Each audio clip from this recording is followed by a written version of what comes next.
Abalandeli bakaHeru bayaziveza endumbeni yabo. Iminyango yendlu engcwele ivuliwe. Ngivusela emehlweni amabili. Uma uvela. Vuleka sibhakabhaka. Vuleka mhlaba. Vulekani masanga sempumalanga. Awasentshonalanga. Vuleka mnyango onezinkanyezi zomkhathizwe. Vulekani masango endawo. Lapho kungekho khona ukufa. Vulekani zinqaba. Zangenhla nasezansi. Kwekhemu. Vuleka ndlela kamvelinqangi. Vulela ukhozi lwegolide. Olundizela imsamo walo. Vulekani iminyango emibili. Yelanga nobusuku. Vulelani abakhaphi bendodana kamvelinqangi. Abalandela ngemuva kwakhe.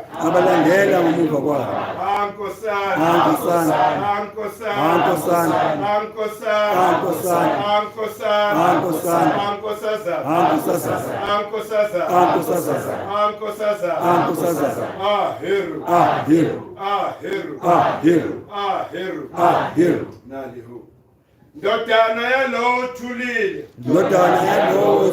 Nkosana yendlunkulu. Wena unqoba ubumnyama nenhlupheko. Wena uvela ezinzulwini zomhlaba. Iya endumbeni yakho. Bekisa ikhanda lakho elinezinsiba enyakatho. Lapho ubumnyama bulinde khona. Ukunqotshwa yiso lakho. Ndodana ka-Oset. Ekhuphukayo ivela emhlabeni. Ngilinde ukuvela kwakho okuhle. Amadlozi emazwini amabili. Abuka empumalanga. Ukubona isiqu sakho esinamaphiko. Wonke amadoda nabesifazane. Balinde ukuza kwakho. Izithunzi nabaphilayo bayakudumisa.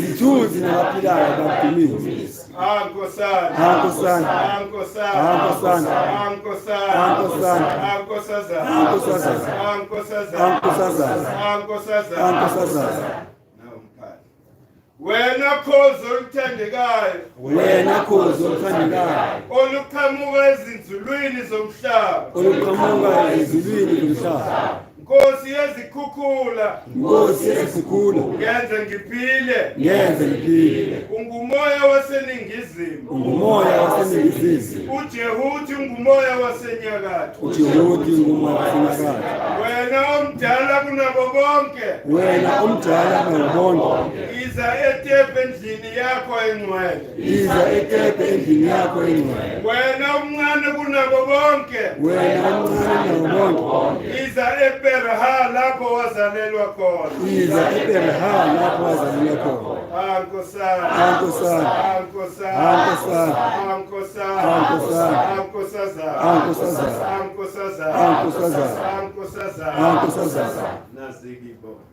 Heru ndodana kaBastet. Heru ndodana kaBasteti. Heru wezulu laseningizimu. Heru wezulu laseningizimu. Heru mhlanganisi wamazwe amabili. Heru mhlanganisi wamazwe amabili. Heru nkosi yeminqamlezo emibili. Heru nkosi yeminqamlezo emibili. Heru olugolide. Heru olugolide. Owanqoba uSethi. Owanqoba uSethi. Heru ndodana kaNomkhubulwane. Heru ndodana kaNomkhubulwane. Heru wamehlo amabili inyanga nelanga. Heru wamehlo amabili ilanga nenyanga. Ntandokazi kaHetheru. Ntandokazi kaHetheru. Heru othulile. Heru othulile. Ngane ebusisekile. Ngane ebusisekile. Heru omkhulu. Heru omkhulu. Ndodana indlalifa kaShu. Ndodana indlalifa kaShu. Heru ndodana kaRam Velinqangi. Heru ndodana kaRam Velinqangi. Heru olukhozi. Heru olukhozi. Heru nkosi yezulu. Heru nkosi yezulu. Heru ndodana kaOsethi. Heru ndodana kaOsethi. Heru ndodana kaAsa. Heru ndodana kaAsa. Nkosana. Nkosana. Nkosana. Nkosana. Nkosana. Nkosana. Nkosazana. Nkosazana. Nkosazana. Nkosazana. Nkosazana. Nkosazana. Heru. Heru. Heru. Heru. Heru. Heru. Amthethokazi. Amthethokazi. Amthethokazi. Amthethokazi. Amthethokazi. Amthethokazi. Ama-athi. Ama-athi. Ama-athi. Ama-athi. Ama-athi. Ama-athi. Amlomokazi. Amlomokazi. Amlomokazi. Amlomokazi. Amlomokazi. Amlomokazi. Ajehud. Ajehud. Ajehud. Ajehud. Ajehud. Ajehud. Ashu. Ashu. Ashu. Ashu. Atefnut. Atefnut. Atefnut. Atefnut. Anut. Anut. Anut. Anut. Akeb. Akeb. Akeb. Akeb. Aasa. Aasa. Aasa. Aasa. Aoset. Aoset. Aoset. Aoset. Aset. Aset. Aset. Aset. Aneptet. Aneptet. Aneptet. Aneptet. Anpu. Anpu. Anpu. Anpu. Sekmet. Sekmet. Sekmet. Sekmet. Amshab. Amshab. Amshab. Amshab. Alifat. Alifat. Alifat. Alifat. Heter. Heter. Heter. Heter. Heru. Heru. Heru. Heru. Heru. Heru.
announcements. Nakalina Kenaneo from the kingdom of Oset. Oset. Oset. Oset. Oset. Mkhulu.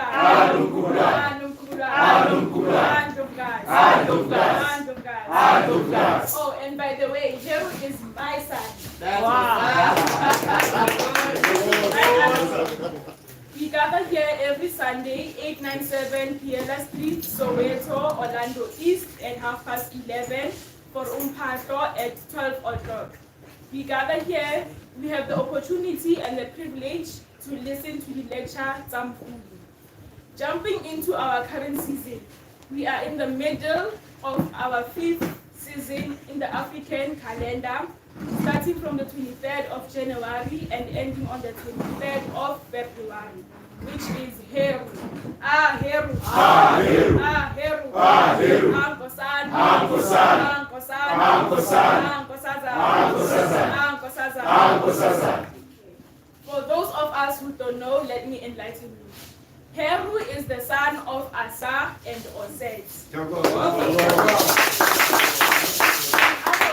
Indodana kaMveli Mnqangi noNomkhulu.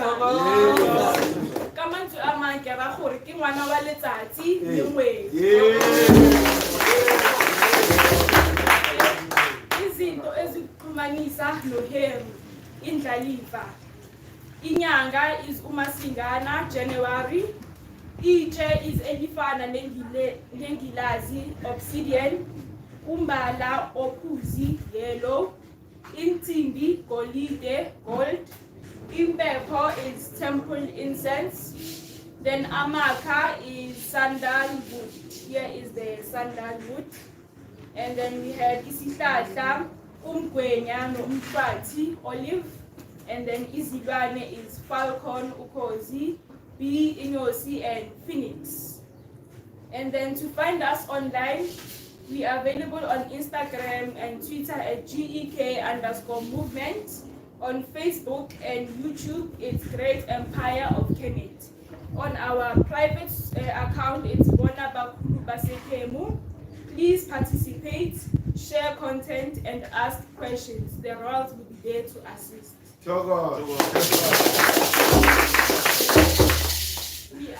Nowadays, we are available on Spotify and Apple Podcast at Great Empire. Please do subscribe and share. This helps with numbers and more people to get the content. Yes. I expect everyone to have followed this by the end of today. No excuses regarding what phone using. I expect everyone.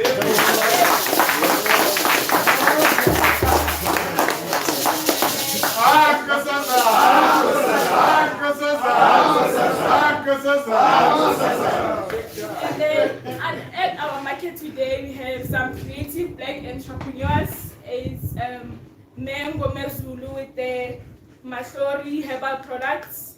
And then we have the truth seekers with the necklaces and the ankhs.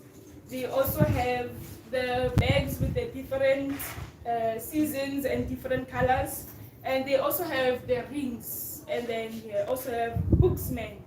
Booksmen, they search, find, and deliver any kind of book you need or looking for. They can search and deliver it for you. Then on Wednesdays, we give platform to Black-owned businesses. You can email info@gekmovement.org. We also have the Kemet chat. You can download it on our website at www.gekmovement.org. That's all I have for you today. I'm going to hand it over to Mkhulu to come and sondulula us.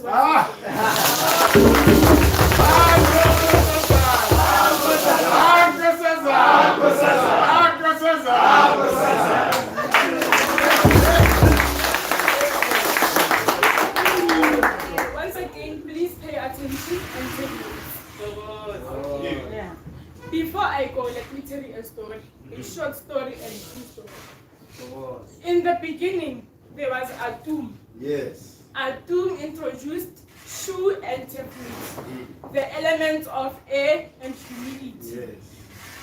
From there, we had Geb and and Lut, which are the elements of the earth and the sky, which were followed by Asa and his brother Seth, and their sisters Oseth and Neptune.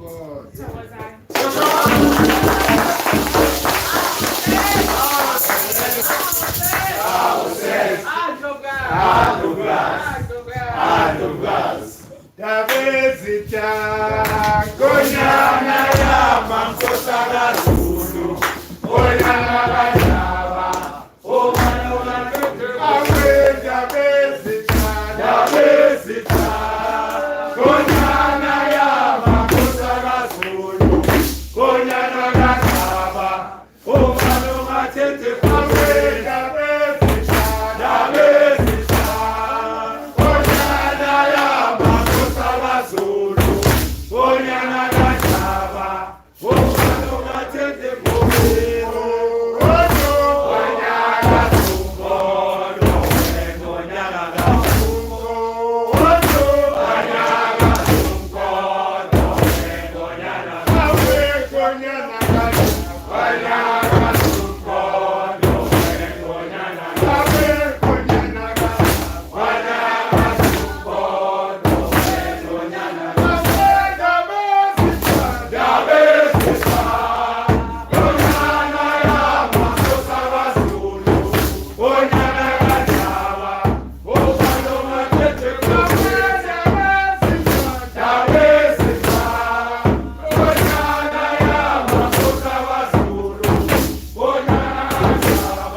namhlanje kuba ngathi si disorganized kanje cha umoya ufuna kanjani kune order kule disorganization angithi kuthiwa ukuze sakhe kahle kumele sibhidli so that you are able to reconstruct manje ke kuma frequencies vele kuba njalo ke kube ne distortion uthi ufuna ifrequency ethize ukhozi uthole likhoshoza ngoba usempumalanga kunjalo thokozani namhlanje sikhuluma ngetopic esemqoka kakhulu sikhuluma about frequency and the governing system kuthi lezi zinto lezi zixhumana kanjani, how are they connected lezi. Remember ukuthi yonke into emhlabeni ephilayo energy, therefore frequency ethile, right? Even the source itself, it emits certain harmonies, produces certain frequencies. Yingakho uzozwa kuthiwa kunale frequency, the universal frequency, but 432 Hz. That's the universal frequency. Leyo frequency leyo yashintshwa, ishintshwa one of the generals kaHitler ukuthi the standard babizani mawulentuza mawutuna when you tune in Calibration. tuning standard of the world introduced general Gahit with the view of stressing abantu. Do you understand? Because when you produce certain frequencies, you stress the intuition of the people. Therefore, abantu can't find peace, because peace it's a higher vibrational frequency. Peace is the one that is below consciousness and enlightenment. But the enlightenment is the highest frequency. Frequency yakona is about 700 hertz. It means when you are waking up, or the awakening eyenzakalayo ngaphakathi kuwe, where you now feel ukuthi so uyakhona ukuzazi ukuthi ubani. That is the highest frequency. So ignorant, a frequency low. Do you understand? That is why you need to move away from ignorance. Because maugu ignorance frequency, we are vibrating at a much lower frequency. But manje mauzazi, hayi ukuthi uzazi ngokuthi wena you are a stockbroker. Uwe owenza imali lapha stock exchange for abelungu. You understand? Asikhulumi ngaleyo frequency and vibration. So sikhuluma nge-frequency created okhokho when they were establishing inzalo yelanga. Right? Sikhuluma nge-frequency guide okhokho when they established the Great Pyramid of Giza. Do you understand? Each Pyramid of Giza is at the center of Earth. Therefore, it receives the universal frequency, which is 432 Hertz. And the more research, uzothola ukuthi the Queen's Chamber and the King's Chamber, they emit that frequency. Yingakho bokuthiwa mawungena inside the pyramid, naturally you get healed. Because that 432 Hertz frequency, that is the frequency of the universe. And that heals everything, because it then balances your own frequency. Then sikhulumeke about the frequency of Earth, which is 7.8 Hertz. That is the Skuman frequency. So that is the vibrational frequency of Earth. Meaning Guti, Umatina, we are out of alignment with that frequency. Its system here to yonke is messed up. Do you understand? So that is why kumele laba who produces music, bakhona ama musician. Aba ma musician. People who understand music. Ngoba mesikhuluma about the standard, and the standard say 440 sa introduce wa and njengoba ngisho ithi general Gahit just to put stress on intuition yabantu.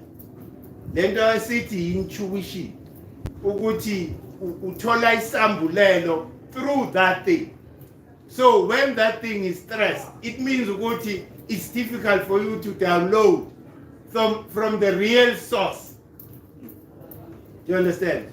So lama German mengizwa mawucheka now uzothola ukuthi lama Germans were backed by abo Rothschild. Nobani lo wase America rich food. Abo Rockefeller. They backed that tuning standard say 440. Why? Because they want to put people in condition. If you are then misaligning abantu from the natural frequency of the universe and that of Earth, ubaqedile. Why? Because yonke into abayenzayo is no longer aligned. You understand? Then we come to lento bayibiza ukuthi bayibiza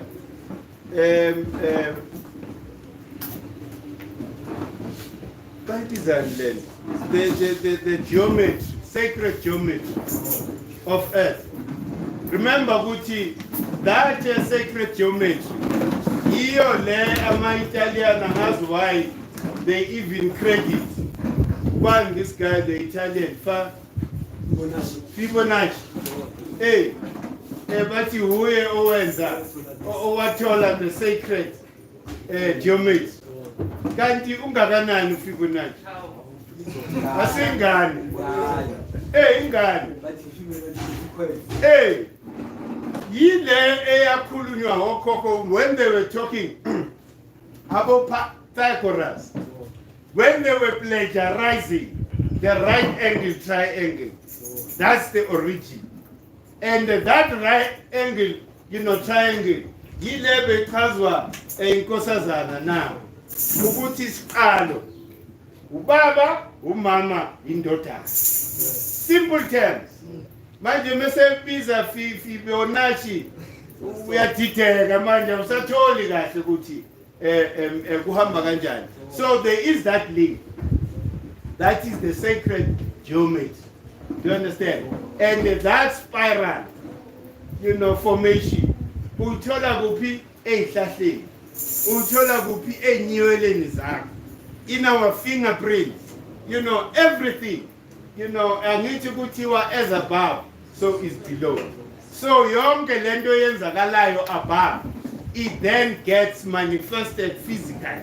Yingakho even our veins, la ngaphakathi in our system, you look at ihlahla and the veins that are inside us. It's the same thing. What is inside? It's exactly the same as what is outside. What is above?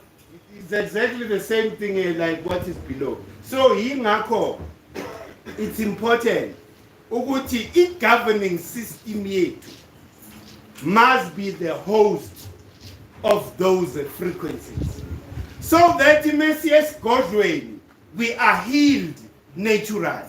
Yingakho kwakuthiwa isigodlo yilona tempele lethu. Kepha manje isigodlo esinomsamo ofile senzani? Siyasibulala. Do you understand? Why? Because the consciousness is no longer there. Niyabusa nje. Niyakha nje anywhere. Do you understand? Anisalandeli ama-chakras. Ukuthi i-chakra eseduze nala sikhona. The chakra of earth ikuphi?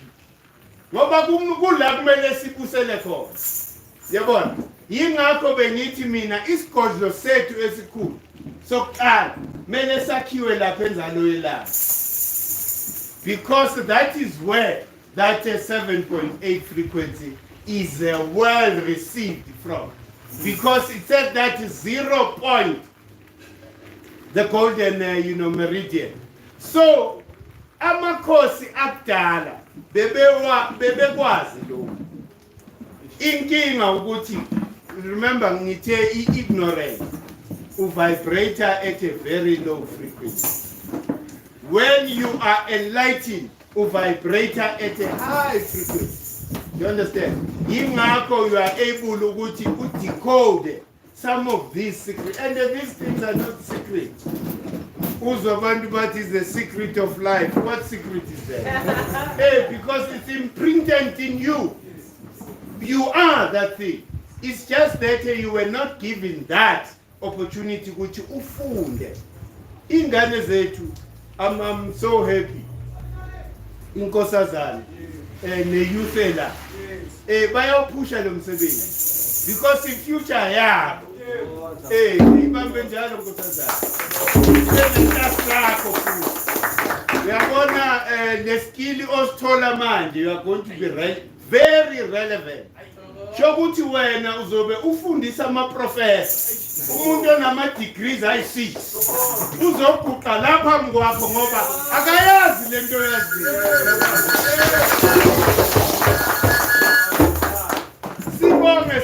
sibonge nentsha nje general amakhetha labo interpreting iCalender angazi laba bakuKemet bayibonile lento abangekho vele basenkingeni manje ke nayi ke imovement mesikhuluma ngemovement yiyo ke ukuthi lo lwazi alungapheleli la esigodlweni kuphela kumele lusabalale kumele ku create ama discussion all over the country kubuzwe ngalezi ngoba when we are rebuilding the real governing system yet we've got to know kumele siyakhe ngolwazi lwethu our own content singayo importa manje iRoman lapha sithinda naku lento isixakile akuzo sisolvela yona thina siyisiqalo we are the first therefore we need to return to our original position for us ukuthi iAfrica iprospere we will never prosper as long as we are out of alignment and as long as we allow people to govern us who are ignorant of these natural phenomena, then we are doomed. Yingakho ke sithi future leaders, youth leaders. Youth ya life godweni. Yibo ke abantu are going to lead icontinent. Hayi futhi ngokugqamalala ube ngapha nangapha. Manje mesikhuluma ke with a governing system ukuthi umhlaba ngabe ubuswa ngendlela esistructure ngayo iKemet chat. You remember credo motto si launches the divine kingdom on earth, the divine empire on earth, meaning ukuthi yonke into has got to follow that frequency of the universe and the frequency of earth. So manje mawuphila wena without using your talent, vibrational frequency yako becomes low. Do you understand? That is the importance ya le structures asibeka la. Ukuthi moving into the future as African people, we must no longer operate as robots.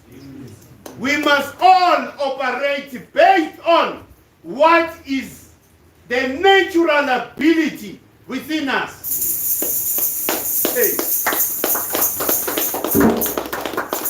Ungatholi ukuthi umuntu ufunde according to the Western philosophy, therefore qualifies to claim to lead us. Do you understand? Because the knowledge yake goes against what? Because in knowledge yake is limited to everything that has manifested. Agazi needs about the causal plane. So tinage okokobet were masters there. When they talk about shu, they are talking about a frequency. When they talk about a tefnut, they are talking about a frequency. When they talk about heru, they are talking about a frequency. And when you look at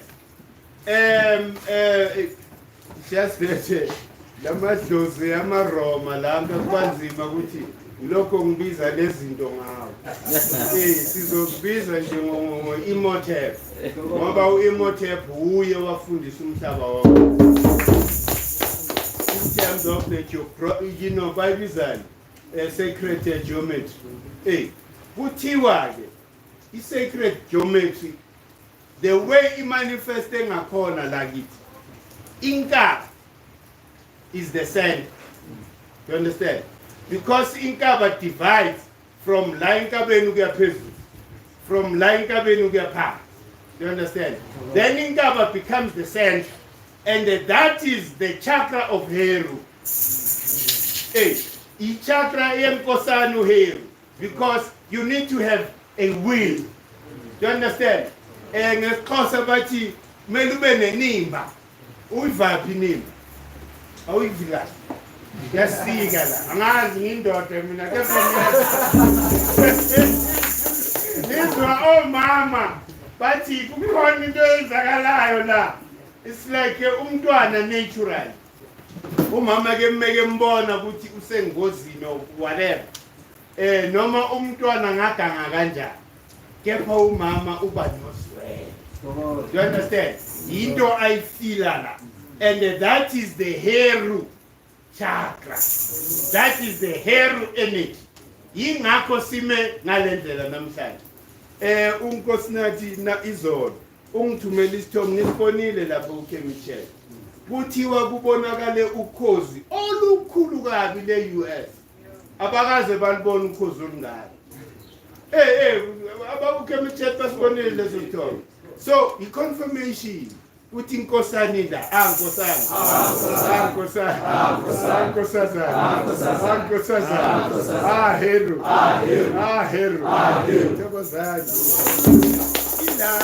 Ilapho meaning ukuthi every season kumele kube nento egcwalisayo ukuthi nakho kuyenzeka. So yingakho ke namhlanje sikhuluma about the frequency.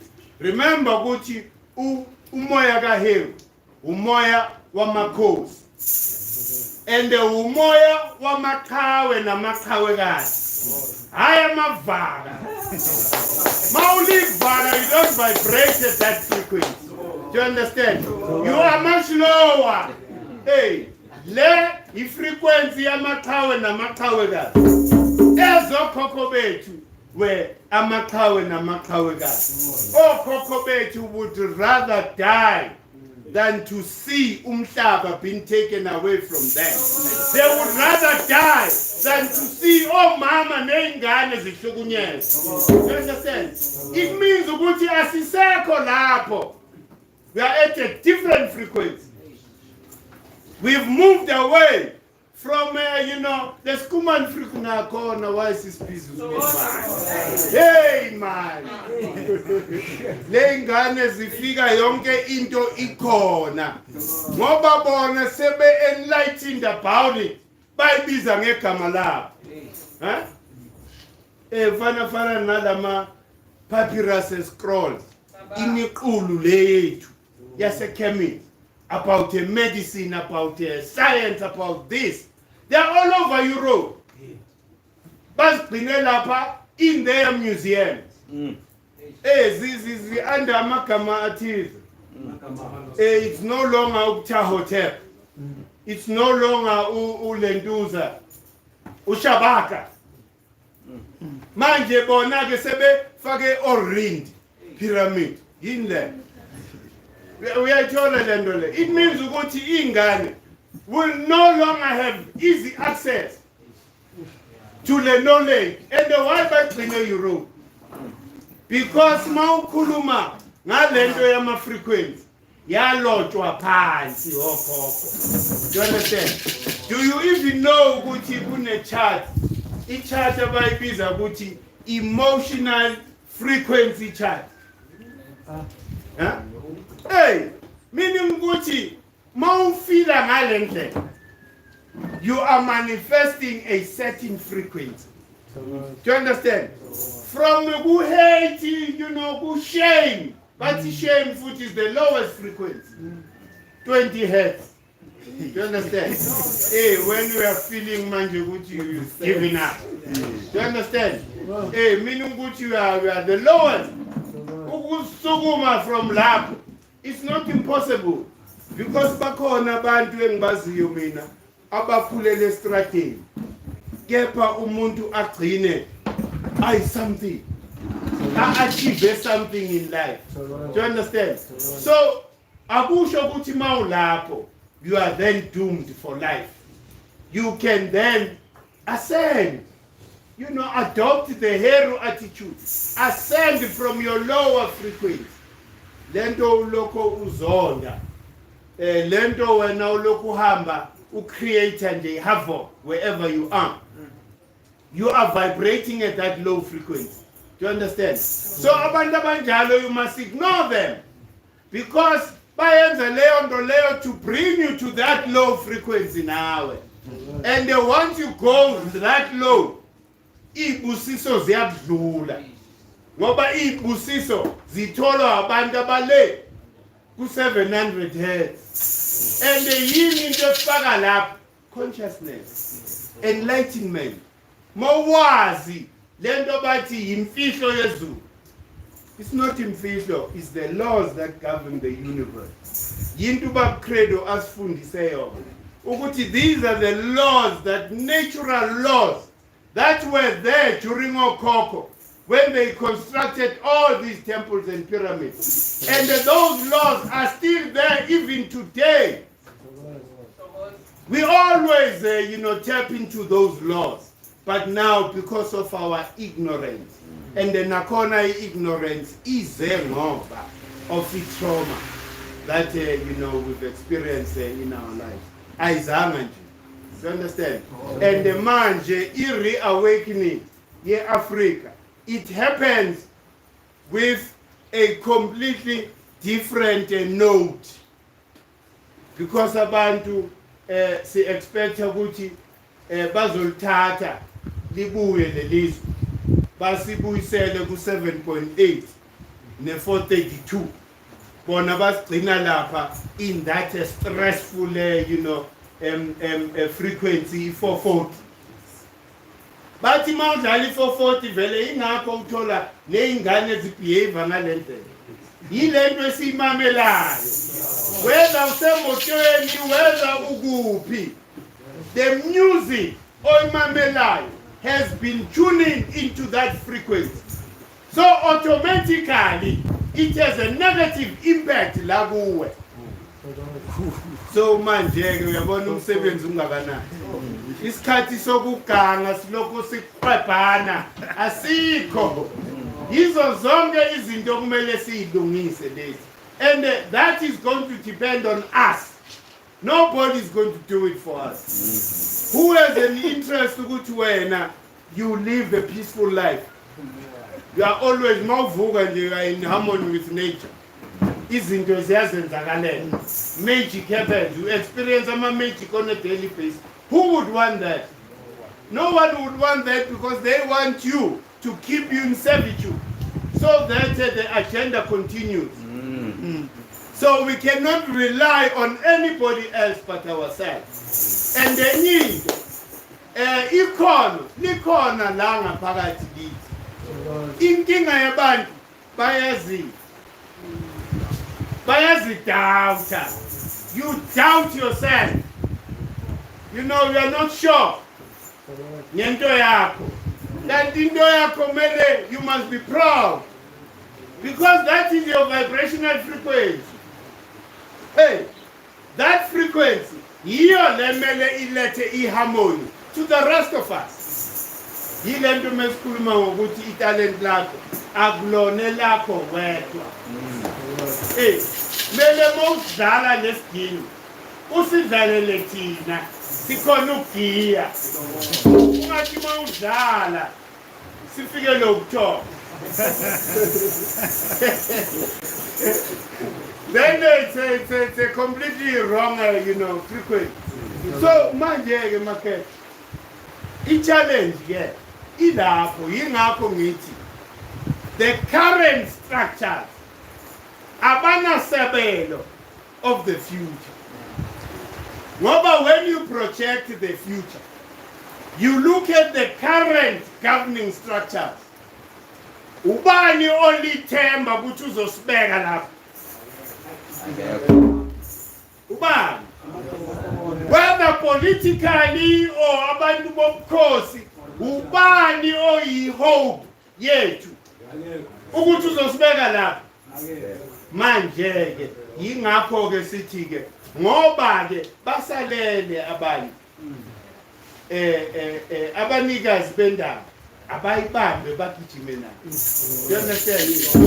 Abayibambe bagijime nabo. Nayo lento ngoba angeke manje silinde abantu abasakhona. Basakhona thina sesiqalile siphila i-parallel system already. Yingakho our concern. Yes, we need the money, but i-concern yethu kakhulu yilo moya. Sifuna ukulungisa lo moya so that lo moya usenze lama magic. Ukuthi mesiphahla sithi hey nangumlisa uyasihlukumeza sizwakale faster sibona uqosha amaphepha ngasasa vele mele kwenza and futhi uzokungashaywa yini uzokushaywa yile moto ngoba thina asinandaba nawe uyathuka usenzani hayi thina singena madala site sikupahlele umoya uzodila nawe ipower yama-Afrika ilapho ayikho enye ulokho ufuna ipower wena on the physical thing akuna power lapho ipower ikulento esikuyo manje of understanding the Heru frequency ukuthi the Heru frequency idinga ukuthi senzeni to advance our struggle ngoba it's not yet uhuru siloko siyikhohlisa from 94 ukuthi sesifikile lapho asikafiki lapho futhi sasekude we are very far from achieving peace that's all we need ukuthi ngilale kamnandi nejariti la nenkomo ngifuyile kunesibaya kunendlu kagogo la manje ngikulo tshotshombo leli amkhona ukufaka isibaya ezweni lokhokho kepha mengithi nje 20 minutes away from la hayi imhlaba usabalelo dala amabhunu nabelungu yonke into Wethola leyo nto leyo manje i-unjustness ilapho is right there so abantu is like it's a concerted effort not to allow us to have peace that's all we need into siyidinga ukuthi suka emhlabeni wethu ake sizithole again kona manje next year December mesiya le nduzene eNorthwest eLimpopo kumele siye lapho kule gama lele ngafuna ukulibiza le park le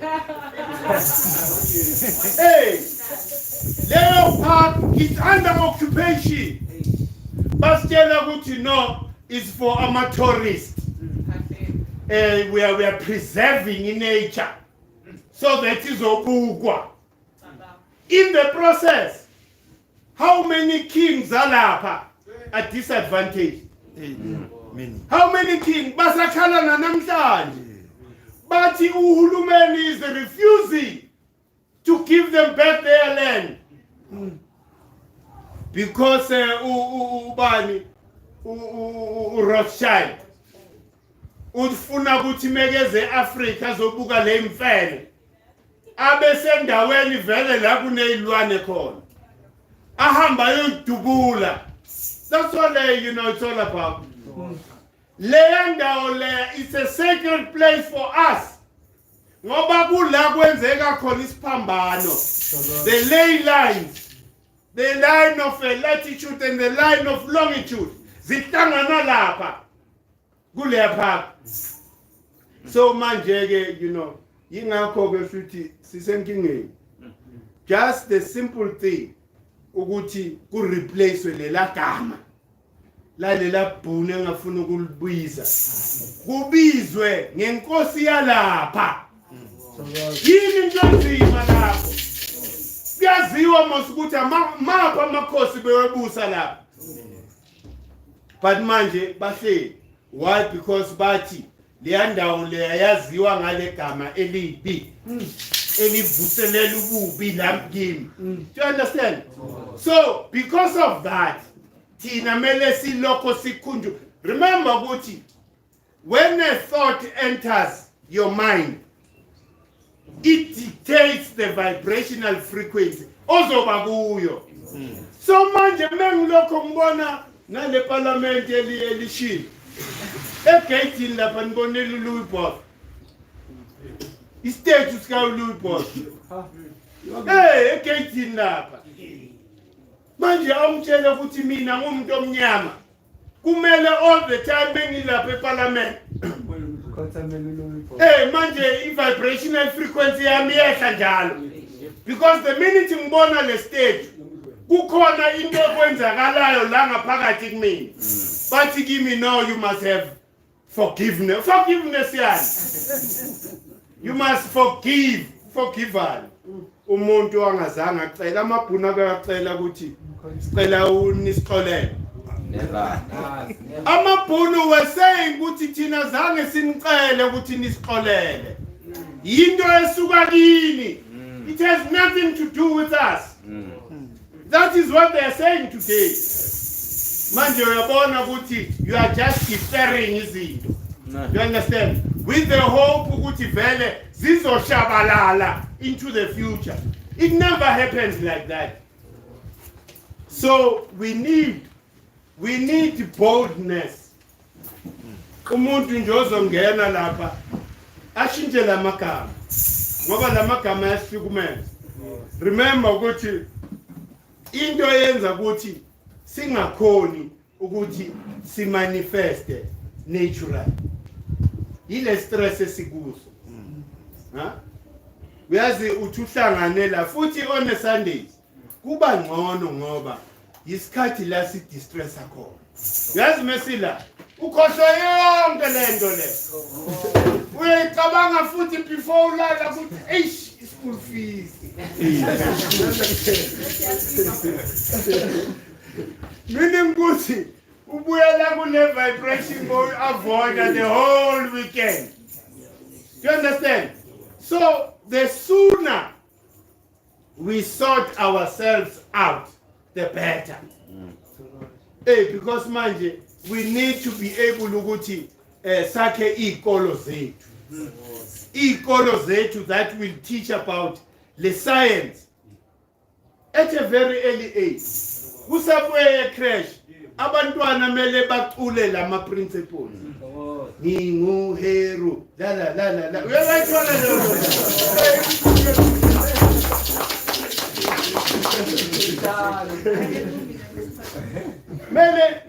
Mele kube njalo. And enye into that is advantageous ukuthi everything is moving online.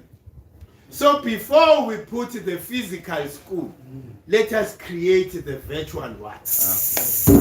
For all the grades. So that abantwana bayazi ukuthi ngesikhathi esithize kune class eliso. Thina abazali we encourage them ukuthi bangene kulelo class. Kancane meyikhula lento sesibeka ke manje physical schools because sesikunile. And enye into okumele siqaphele ukuthi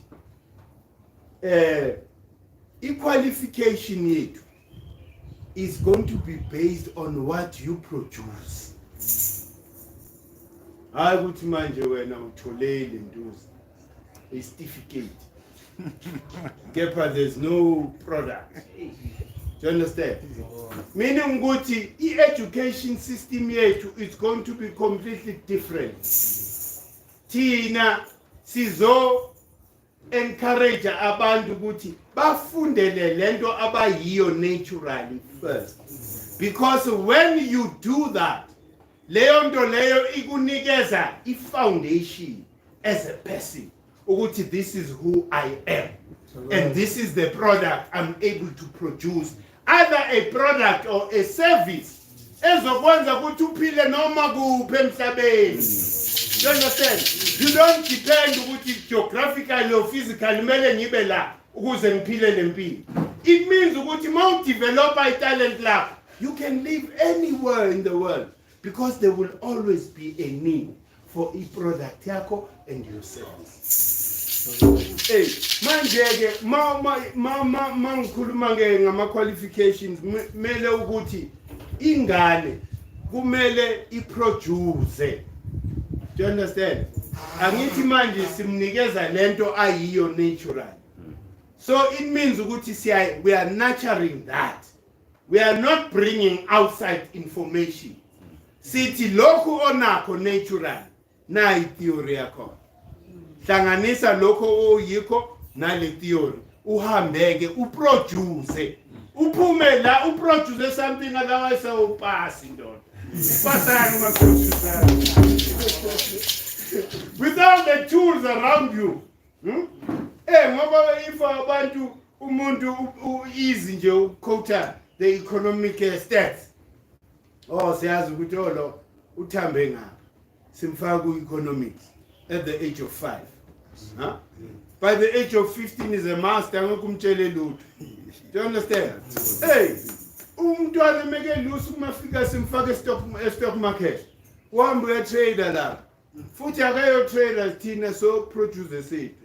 We are starting in stock market, township stock market. Please don't complicate JSE. Because that is the future.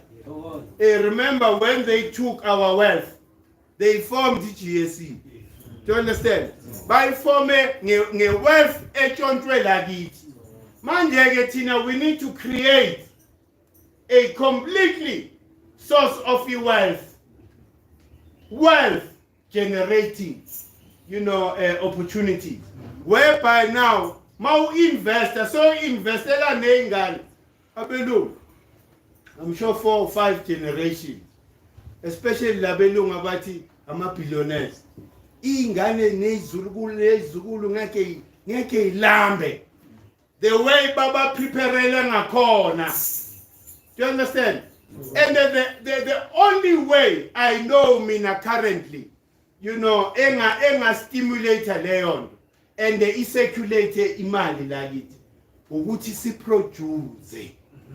We need to be productive because that also affects the perception yethu.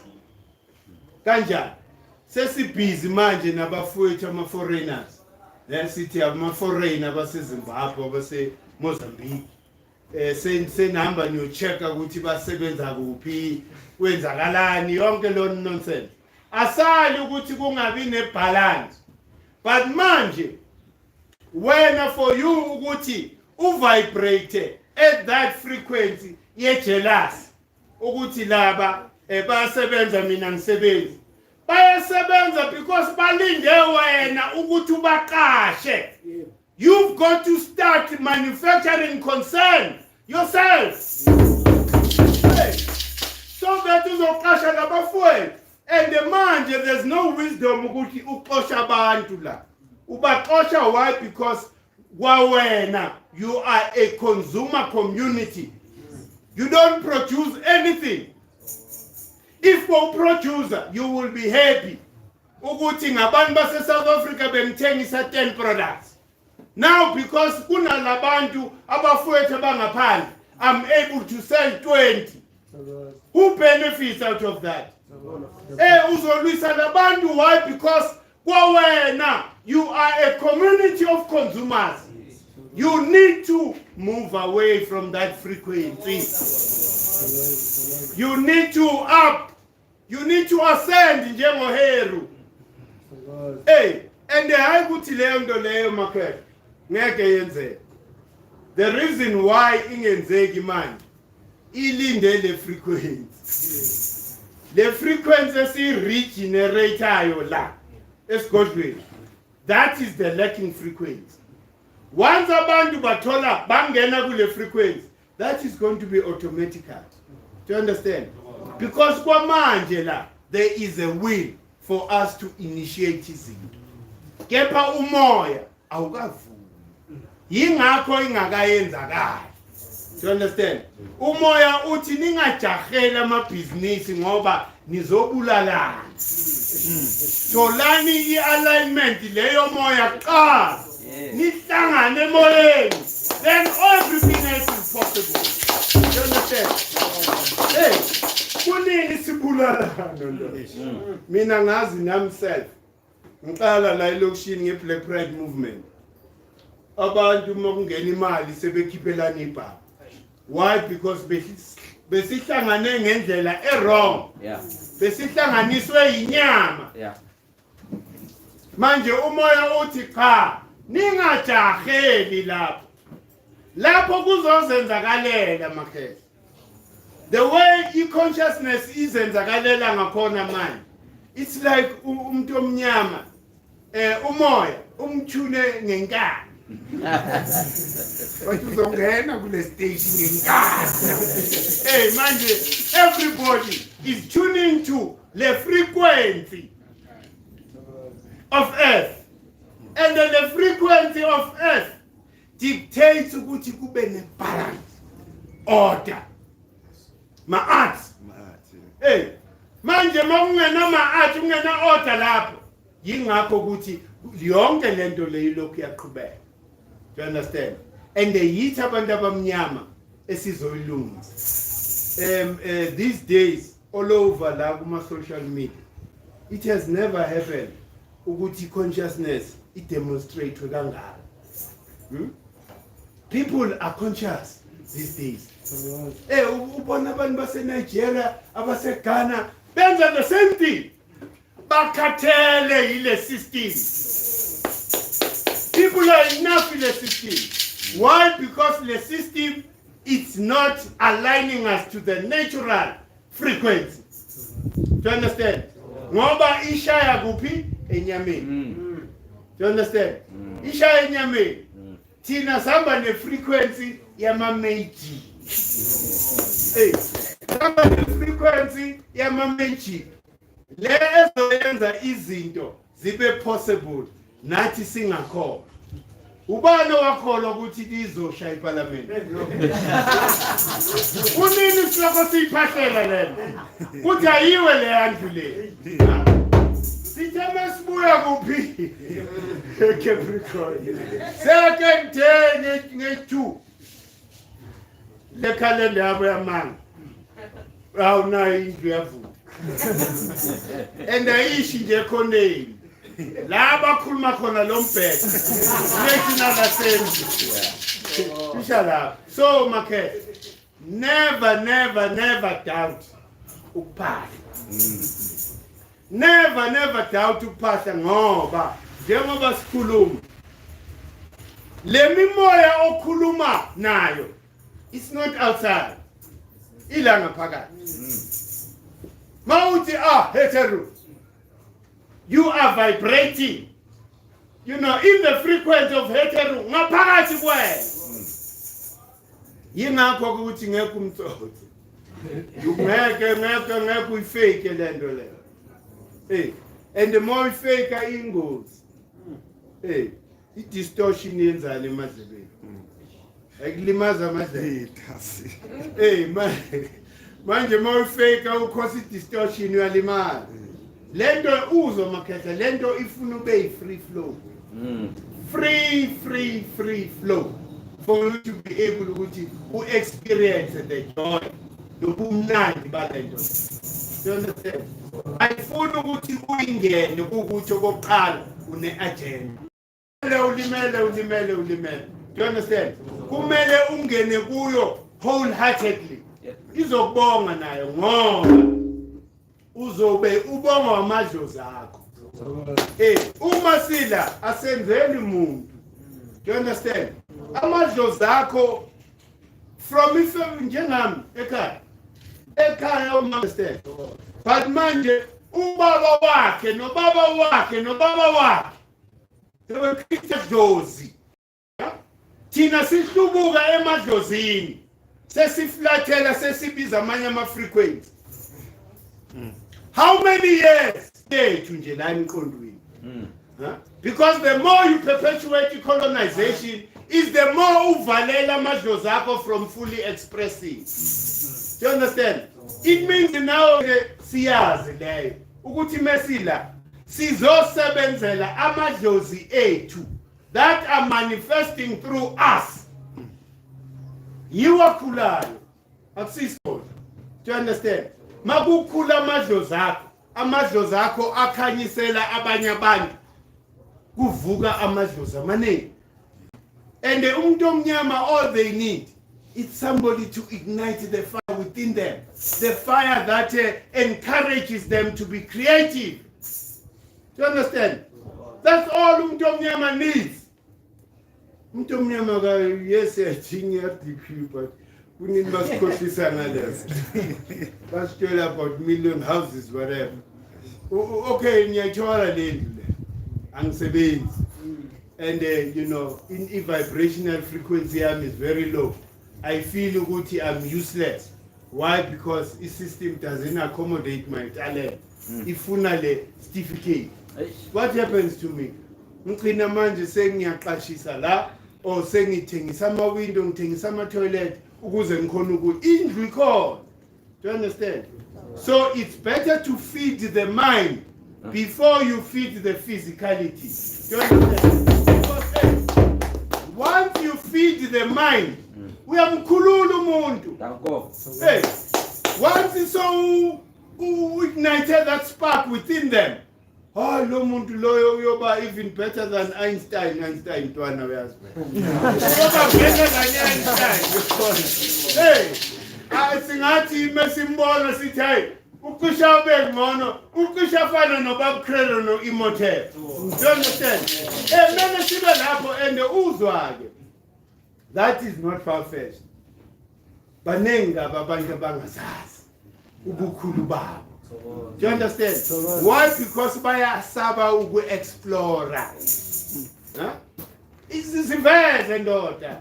Hey, angithi sonekhaya manje. Akekho umuntu ozokuhleka. Siyagula sonke njengoba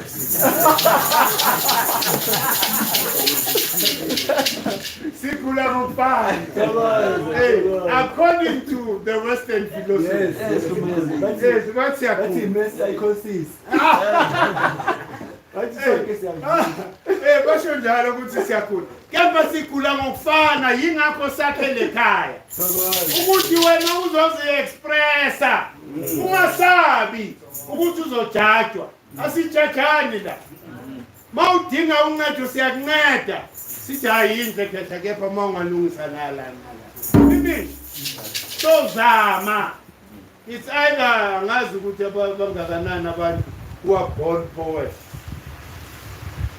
Abantu abenza khona ukwenza poetry. But bayivale. Kune platform la every Sunday. Kepha umuntu uyasaba. Uhamba la idlozi lakho lithuka lithi hey wena.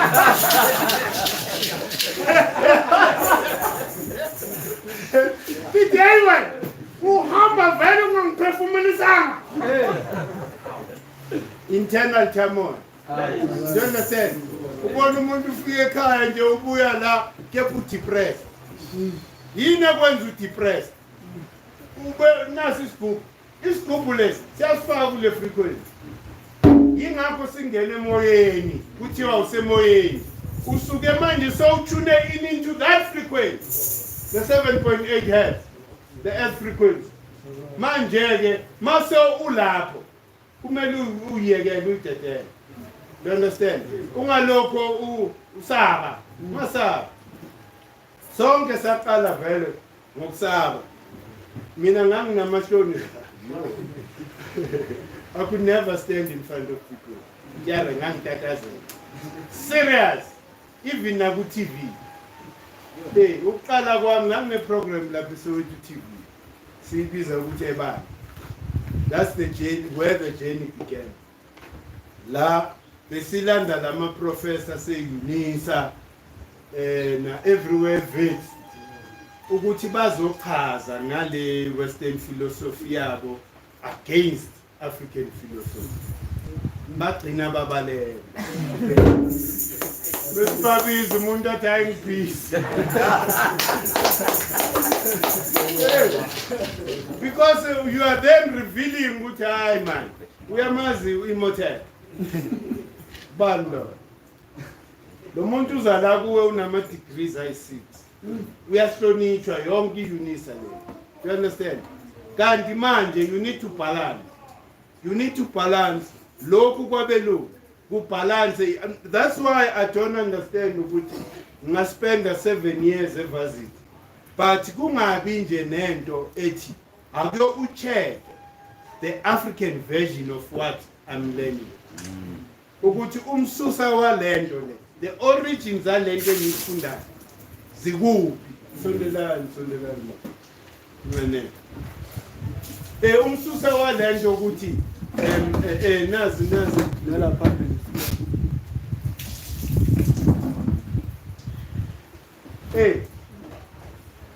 manje ke makhehla ilapho le ndaba le ukuthi we need to control our emotions on a daily basis. Now we need to be intentional in controlling that. Ungathi mawukwatile from ekuseni ukwate the whole day. Ngoba uyazimosha wena sesi. Kwata ubuye nganeno. Uye ngale toilet breathe in out. Ubalance ubuye so right. Because mind you, once you allow that to happen, uvala ibusiso. Amadlozi namathongo bakubusisa through ama-frequencies. And when you communicate namadlozi namathongo through the frequencies that you emit. Do you understand? And konke lokho kwenzakala ebumnyameni. Your thoughts happen in your subconscious mind. Ningakhohlwa lo. Konke kwenzakala kuphi ebumnyameni. Ubumnyama lo is subconscious mind. Meaning ukuthi wonke lama feelings, especially lama feelings are dangerous. Yazi into ongayicabanga. Kepha ungafaki i-feeling, or you must never allow, the feeling that is invoked by your thought ukuthi extended, especially main negative, because that's exactly what you will receive. Ufaki negativity ku subconscious mind izokubuyisela ngani negativity in your life. So mele check, it's all over. It's ikhona la on the internet. Bayibiza ukuthi it's an emotional frequency chart. You need to understand that. Ukuthi kuzoba lula futhi, let's say you are trying to manifest izinto. Ukuthi ngoba izinto lezi kukhona isikhathi lapho uke wathola imali. Wajabula waba ngendlela. That's all you need to do. Ukuvusa that emotion. Hey, as you are trying to manifest, evoke that emotion that you felt the day uyithola lento. Asithi manje fake fake. Kufuneka the real emotion, because you are that registers in the subconscious. The subconscious, remember, doesn't ask. Ayithi kuwe why ungilethela 2 uthi 2 plus 2 is 4. Ayibuza. Mawuthi 2 plus 2 is 6. Oh no, ithathi njalo. Izobuyisa vele no 6 back to you. Do you understand? So it's very important for us to understand lama frequencies. Angithi nayo emotion. They say it's energy in motion. Do you understand? When you talk about emotions, it's energy in motion. And the lama emotions langa, you are lama frequency. Mawufikelwa yinzondo, awufikile usethi. And then ngona Mkhulu fast. Mkhulu fast. And the leyo iyenzeka okay. You cannot control the thoughts in your mind, but you can control isikhathi ojula ngaso. Ithought ungayilwisi futhi mayivele. Yamukele nyakuzwa set, but mina ngila. You understand? Immediately. They will replace it immediately nyakuzwa. Kepha mina ngila.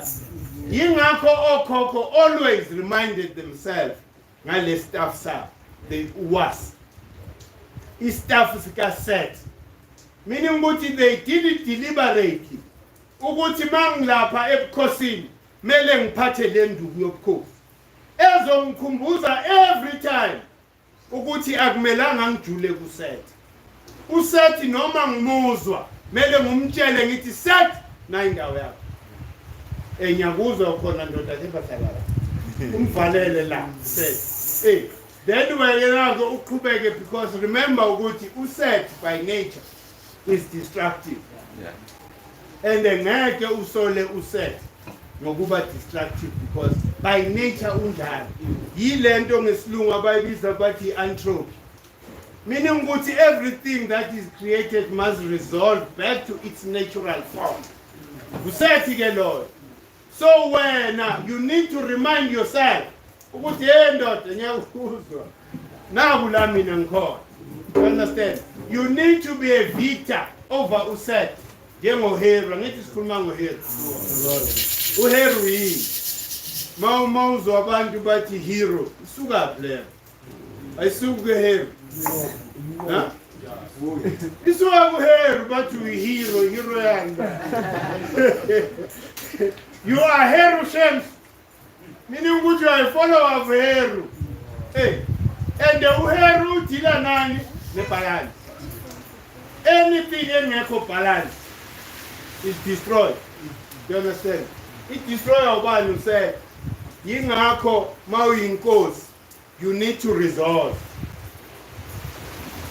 negativity no positive. You understand? Ube ne balance.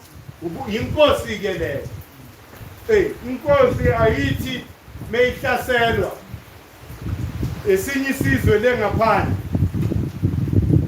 bathi bese ke yenza lento well nami uyazi abaseswazini abasekhaya bencane yasekhaya abaswazi bathi befika ke lapha bazothatha inkomo bazobaqhwagela inkomo babayeka bayithatha inkomo bathi ithatheni milantuza yonina uyathola lokho so balwa ngenhlamba bona you understand so explain lento umuntu kumele ezothatha inkomo zakhe khipha lapho umuzi insizwa uma Miriam yasho uthi nazi inkomo zemuka nithulile nithini madoda ngoba niyolobola ngani inkomo zingasekho.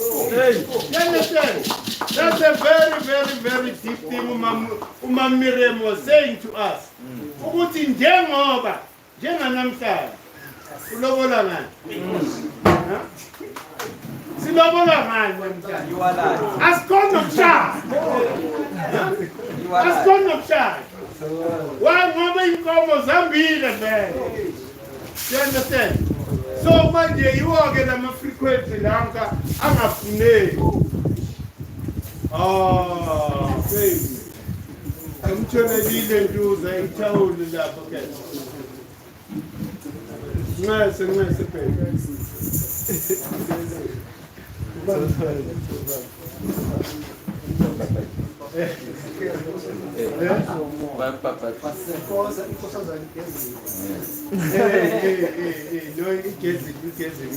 No, but sesifike emaphethelweni into nje sizoyivumela ama-questions nama-comments ngoba kumele maphetha ukuthi sisuke la sine-understanding. You understand? And sine-understanding futhi sikwazi kuyi-applya. We need to apply lo lwazi. There's no point ukuthi uthole knowledge but ungayi-apply. Do you understand? It means your knowledge is useless. Uzobantu mina ngifundile uShikhanda Diop ngenze lokhu Van van Septima but umbuze wenzani ke ngalokho. Ufundeleni ngani?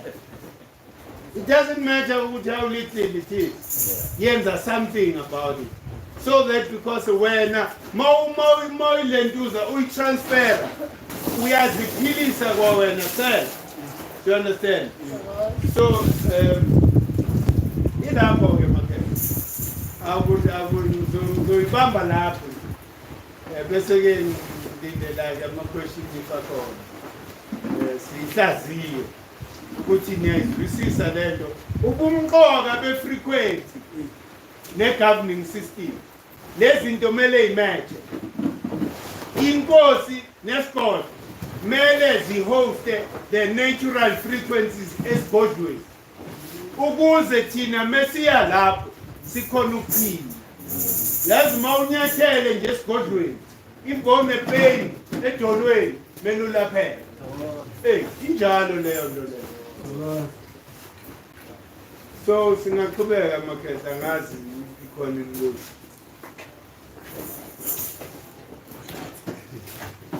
Ageni mbongeleni baya. Hello. Mkhulu,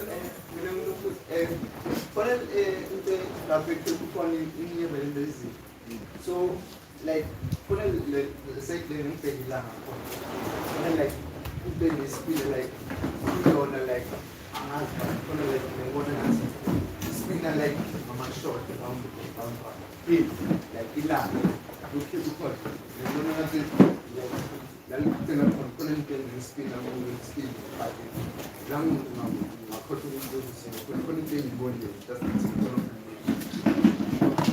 No, remember, Lilanded are the sacred geometry.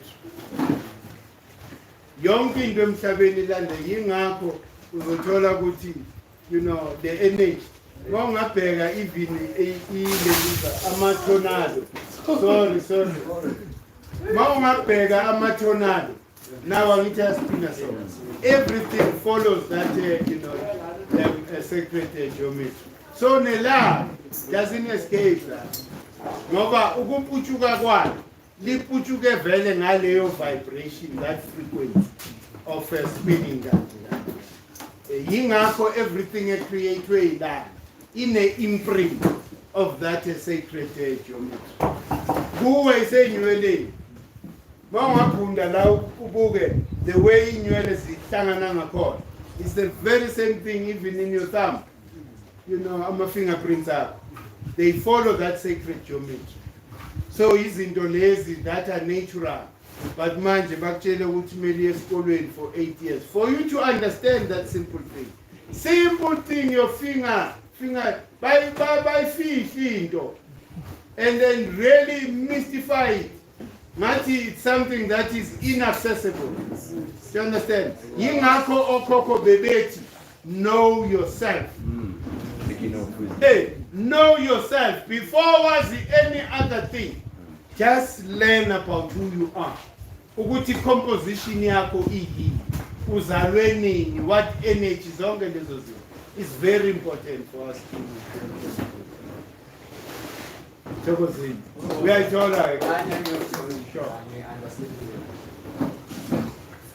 Ukhona umunye umbuzo?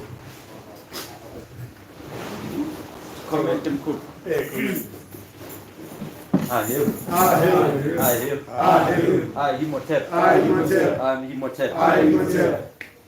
Ngicala nje ukucula kule kayinothe according to the science asibekele yona ne-understanding esimuve kakhulu kuyo. Imbuzo enginawo very relevant because udila nale environment esikuyo, the situation esikuyo. Sure. Ngithemba ngithi ngiyabheka ngibukele kumabonakude because I was not present there. But mangibona umabonakude I heard ukuthi at some point Japan, Asia, Europe, Americas, North, South, at some point they were experiencing a minimum of 1,000 deaths per day all over the world. That's what I understood. At some point it stretched to 2 days to even a week, some point 2 weeks to even a month, by experiencing more than 1,000 deaths a day. So now let me draw my attention to what I want to talk about. This continent, which is Africa. In South Africa, we're going for 2 years now. It's leading with 94,000 deaths in South Africa. I don't know the gap between South Africa and the closest African country in terms of deaths. I don't know the gap. But let me focus on South Africa. At 94,000 deaths, going to 2 years. And now, according to my understanding, I'm expecting to see a research as well. Let's focus on Africa because these people, seemingly there's a cure there which is natural. Because according to the level planes, according to science, you analyze the resistance which is natural in the environment and you procreate the solution from there.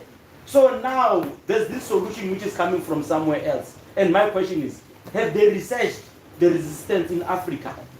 And if they are forcing it, is it necessary? I don't know. I'm just asking questions. But the science and maths is there. Africa has not yet paid 100,000 deaths a year, over 2 years. But if you want to force, if you are saying you've got a solution, where does it come from? Because you didn't analyze the natural environment, where everything is laid for you there, that these people are not dying, they don't need to be forced, and we're not thinking, we just agreeing. No, sure. I don't know. Nyabo. No, abantu abaningi balokho bayakhuluma ngalena ukuthi ubamkhulu wayisho ukuthi there should never be a racism in science. You understand? Yilento eyenza ukuthi abelungu uthathe isikhathi ukuthi bafike kuma solutions athize. Why? Because ba avoid ukuyenza umuntu omnyama irreference. You understand? For them to avoid ukuthi umuntu omnyama uyi-reference, then beza nezinto ezintsha. Okwamanje akukhulunywa ngaleyo ngoba basaba ukuthi uma kungavela ama-stats athi abelungu bafa more than abantu abamnyama, yinto abangayifuni. Do you understand? Yinto abangayifuni leyo, and it was like that even before. Iqala le COVID leya yaqala le eChina njengoba se we never know, because labantu they are playing politics with us. Asazi qale. Do you understand? But ama-China agcine blame abantu abamnyama who were not sick. Ngokufa wona ama-China, but bablame umuntu omnyama ukuthi yibo abazena lento. Do you understand? Then abelungu ke bona sebe because for some time lento beyingashaya kodwa for a very long time isaqala beyishaya ngayo. Do you understand? Manje ke inkinga ukuthi i-racism is forcing them, to hide, the recessive gene. You understand? Kanti impemu isolution ikule melanin elakithi. Do you understand? Mena bathole ukuthi le gene yethu and hayi ukuthi abazi bayazi. They know it. Mena bathole ukuthi kungani le gene yethu ibehavior ngale ndlela. Do you understand? There are so many things that they've tried to eliminate us. Hey, abelungu abanandaba nje, it means nothing ukuthi bafike in a country baqede wonke umuntu kusale bona nje phela. They've done it, hayi ukuthi sikhuluma ihaba. They've done it all over the world. Do you understand? So umuntu omnyama bamzamile. Why? Because umuntu omnyama uyi-majority emhlabeni. Yingakho bangayifuni i-unity yomuntu omnyama. Once umuntu omnyama wahlangana internationally, then the game is over. Do you understand? So that is why they will always sponsor our Uncle Tom to kill a movement to unite the people. Yileyo racism. Do you understand? Bayayilwisa ifana nayo lento ukhetha. So thina hayi ukuthi wena khetha, ngeke sihambe la emhlabeni. Thina siyakwamukela futhi. Thina death is nothing to us. Ngoba umzimba wami vele usuke sokuthi ayithathele. Awuthi ngiyozirenew. I go renew myself. Buye kabusha. I never die. Lapho ke manga never die. It means ke mangishupheni ngisaphila. Now, no man said, but you are more powerful now. There's some born, Ushawa, you know I'm born. No good wing, Pama more, in Langina. Hey, I love my sister. So, Tina Melesi avoiding the zonke lesson. Racism ngaphakathi, because as ingakho ukuthi you can never decolonize the structures. Baneng abantu who are trying. Abanye bazama ukudecolonize Christianity. You can't do that. You need to leave these structures and start. Who's the last corner team? Because manje, growth is the experience in terms of consciousness. Mese ihlangana lento physical. Fire. Hey, fire. Hey, ngoba manje lento uyayizwa iduma umhlaba wonke. Do you understand? Wonke umuntu omnyama is awakening. Except those that are beyond redemption.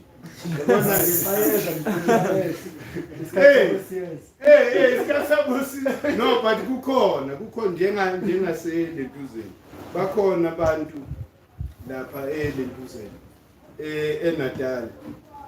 Some guys beyinanda FM bathatha i-content ye-GEK. It's like they listen. But then they go and talk about the content of GK by misrepresented. But the beauty of a man, they don't attach Kamale GK. Do you understand? So, Aguko writes Ganja. It means in Abubaya plagiarize. We are fun about Pythagoras.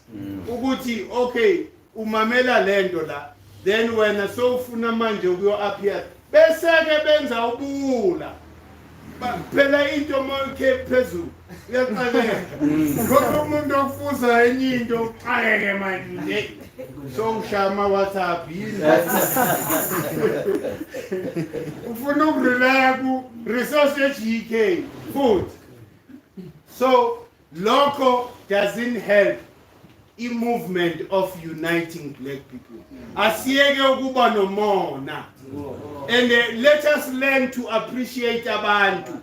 Mina will forever appreciate Ubab Credo because he's my source. You understand? When you want to come ukuthi ngathi wena ufana nabo Pythagoras wayithola lento esihlahleni. Yavumbuka nje from nowhere. So yayazi. Yini source yakho ndoda? Hayi. Why? Because usaba ukumenshina ukuthi naba abantu. And nakhona usaba ukumenshina because wena you are still a fence sitter. Ufuna ukuyiquba lento. Ubambe ngapha nangapha. Izokuhlanyisa, let me warn you. I warn you, iyahlanyisana lento. Banengazi. And asikhulume ha. Labantu abayitsotsala. Umuzo umuntu hoyi uqala ukizwa lento le. Sekethi hayi usibanibani uke wayisho kuphi? Ukhuluma into owashona kudala. Esingakaze siyizwe lelo gama kulo muntu. Why? Because yena seke izwile. Ufuna ukuyilinka nalamanga lokha kuwo. Do you understand?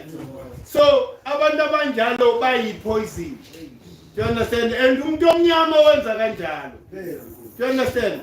Okwamanje iqiniso ukuthi iGEK eSouth Africa imiyodwa. There's no other foundation emenje ngathi eyenza lento esiyenzayo. And there's no other foundation promote the content more than us. Siphila yona.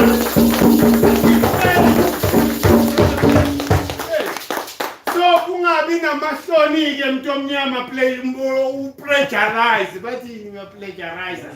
Hey, ungafani nabo Pythagoras la wena. Hey, you must give credit where credit is due. Ngoba uzoqhakeka la endleleni. Ulokhu ufona uclaim hayi yami lento le. Uyaqhakeka lapha phezulu. Mase ukuzwa kahle ukuthi wayendoda. Uthi yini kwenzakalani la? Do you understand? So labafowethu kumele bayiyeke lento bayenzayo. Ngoba mengimamela lapha kuNanda FM sometimes bakhohlisa abantu, batshela abantu into wrong. Do you understand? Bathathe ilanga, bathi ilanga balifanise nomuntu wenyama. Bathi no into eyodwa nalomuntu. uzwe bathi ilanga ladalwa umuntu. Yini lo mphetho? Hawu. Ubani umuntu ongathali ilanga? Ngoba wena uyafavoring your objectives ulokhu ukhohlisa abantu. Akekho umuntu owenyama who can equate nelanga man. Umveli nqanga uyedwa kuphela. Nomkhululwana uyedwa kuphela. Manje wena ke manje mozozitshela ukuthi because manje ulokhu ufuna ukushaya abantu. Ulokhu uthi wena hayi uyilendo uyilanga kanjani wena? Do you produce hydrogen wena?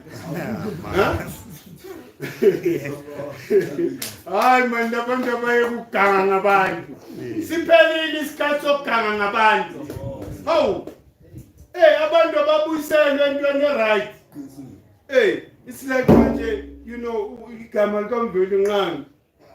Mawubiza lona ngathi ubiza usathana. Kanjani? Ukungalanderstand ukuthi liminisha ukuthini. The first cause atum. Umveli nqanga the one who came first. Manje whoever is born man you can't compare ukuthi hayi mina ngilanga kanjani ndona. Futhi ngakho uzusondele nokusondela. Ungebilika kusaselayo. Mawuzama ukuyosondela lapha. Ngishisa manje lapha. Do you understand? So abantu abayeke man ubufake.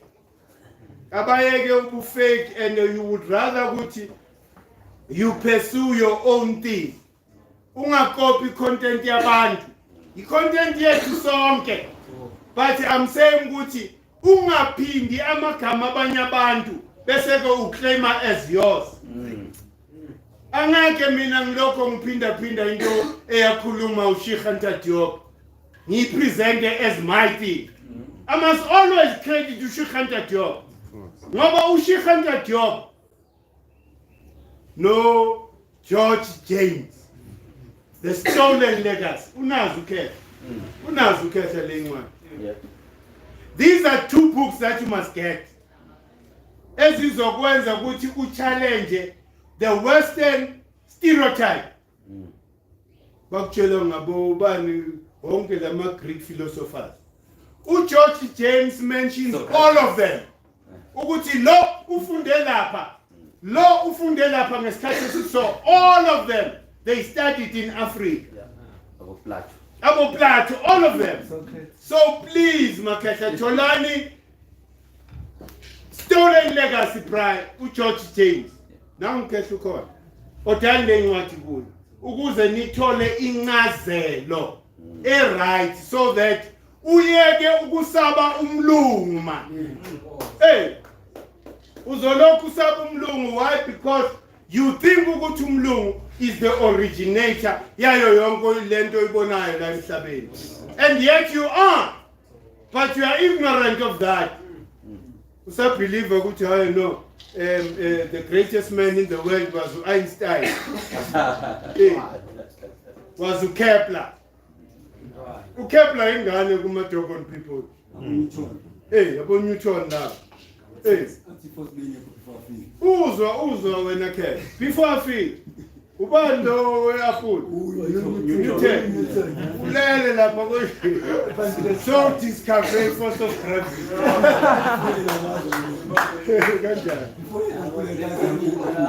kanjani wena kwehla ngoba okhokho bakhulume about the four corners and the guardians of the four corners of the world. Ubani ogade the east.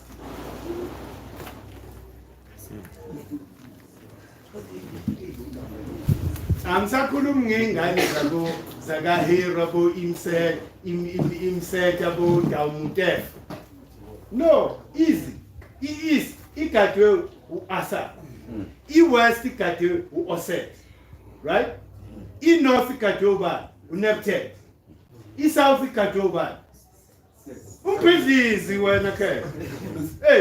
Manje and once you understand lawo ma concept uzobona ukuthi umbhedo yonke lento because kukhulunywa ngani ngalama forces.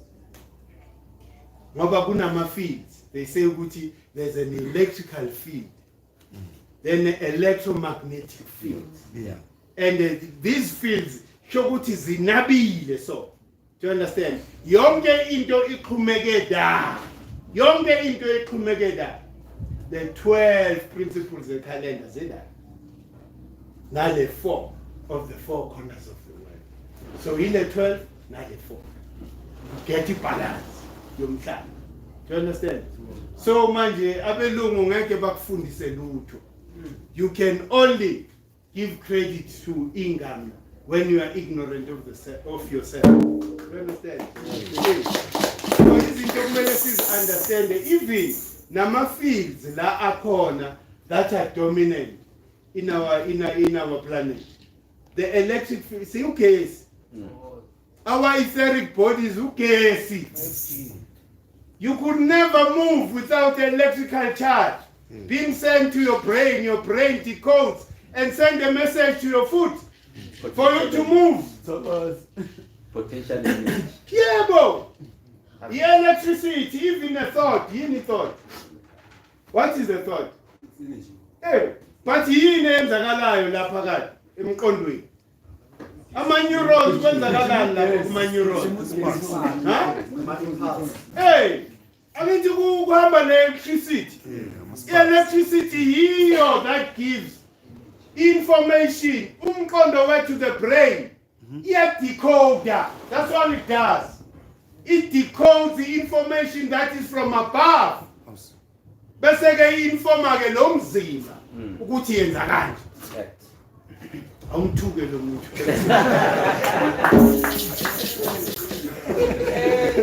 Social media questions.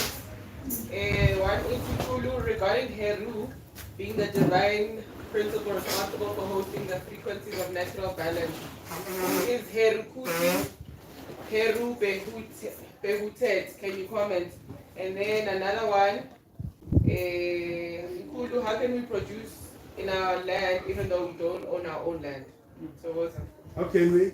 produce in our own land when we don't own the land? Leyo you can't produce vele if unganamhlaba. Okokuqala mele sithole umhlaba wethu phela. Ngeke silwe. Ye unity nje yethu. Esingayi demonstrator e-stadium. Sethe umuntu omnyama ahlangane ngale ndaba. Yobumnyama bethu. That's the day of liberation. What then follows will just be a natural process. Yonke into ivinjwe unity of a black person. You will never get even your economy. Because in 94, Labandu were supposed to pay. Manje abotata baba clear their conscience without them paying fuck all. Yingakho basitelela kangaka.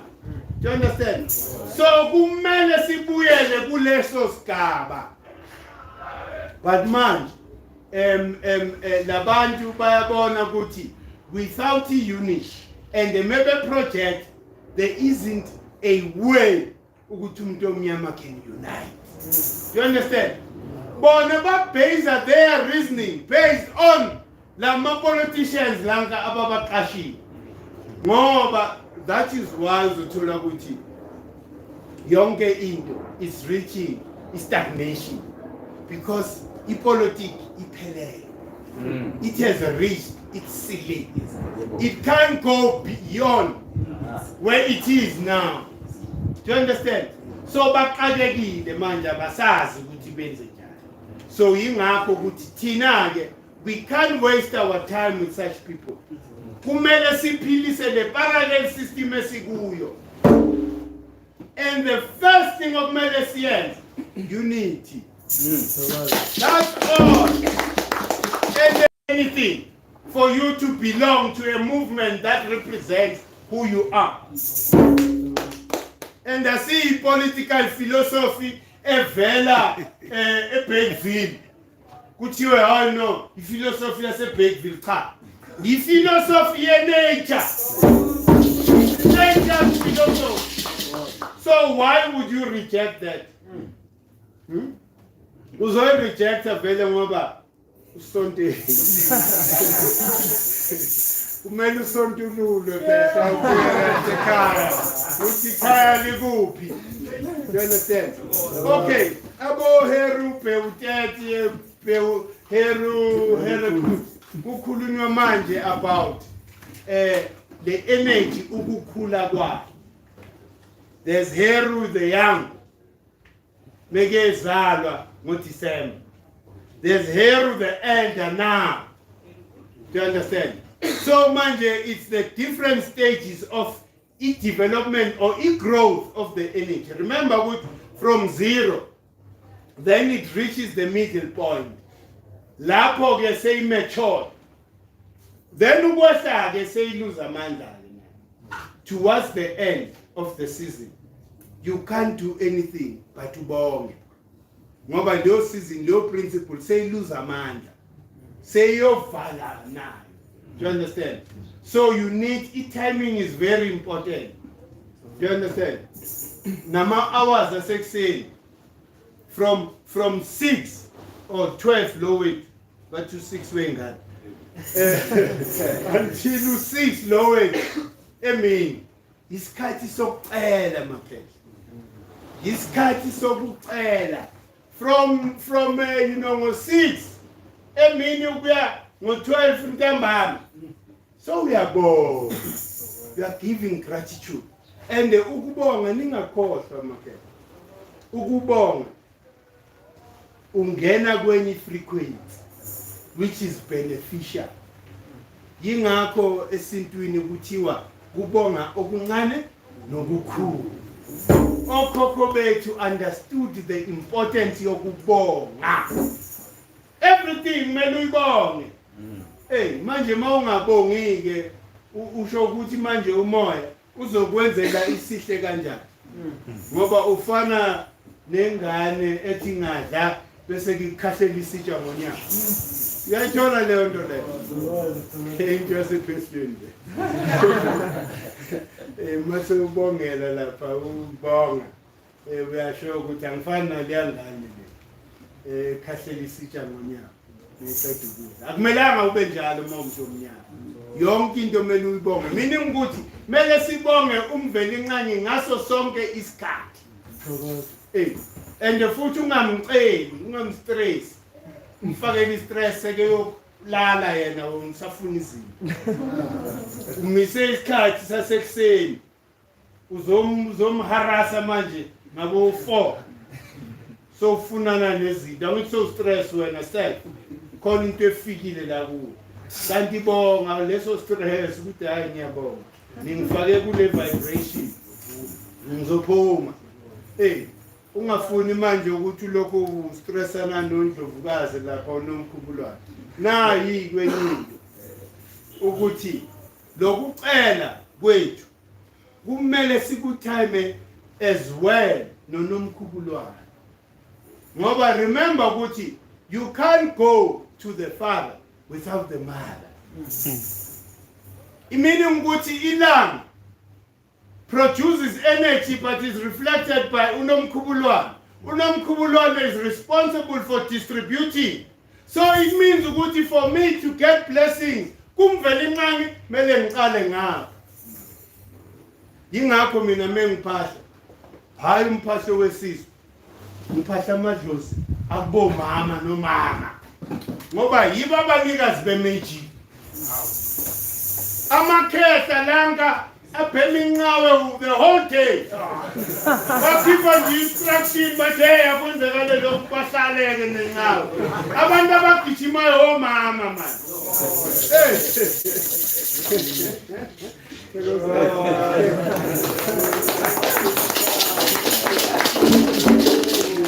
So manje we must never yingakho akumelanga ulenduze. Don't undermine the female energy. Who undermine the female energy at your detriment. Ngoba manje you will never be able to manifest izinto uma ungalandelanga lo mthetho. Do you understand? Meaning ukuthi kunomvelincane nomkhubulwane. Then everything else is possible. Do you understand? And you can't go directly kumvelincane. Uzokushisa ndo. Uzoshaya bentu. Mele ungene ngapha kumama. Le nto siyayibona nasekhaya manje. Ubaba ibhubeza ka protein. Mawusondela kuye nje seke stress. So bona thabi kumele ukhulume nomama. Mama ngicela phela kubaba. Umama unendlela yokukhuluma nobaba. Ukholisa. Ukusuthisha.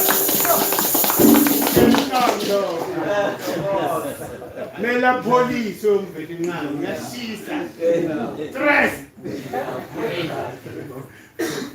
So unomkhubulwane ke uyeke steering market.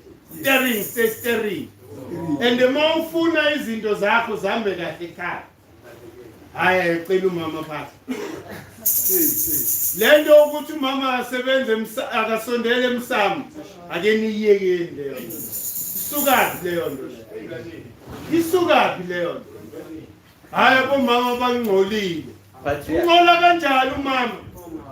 Ungola kanjani umama? Wena ngane wena ndoda sotshela umama okuzele ukuthi ungcolile akasondele emsamo.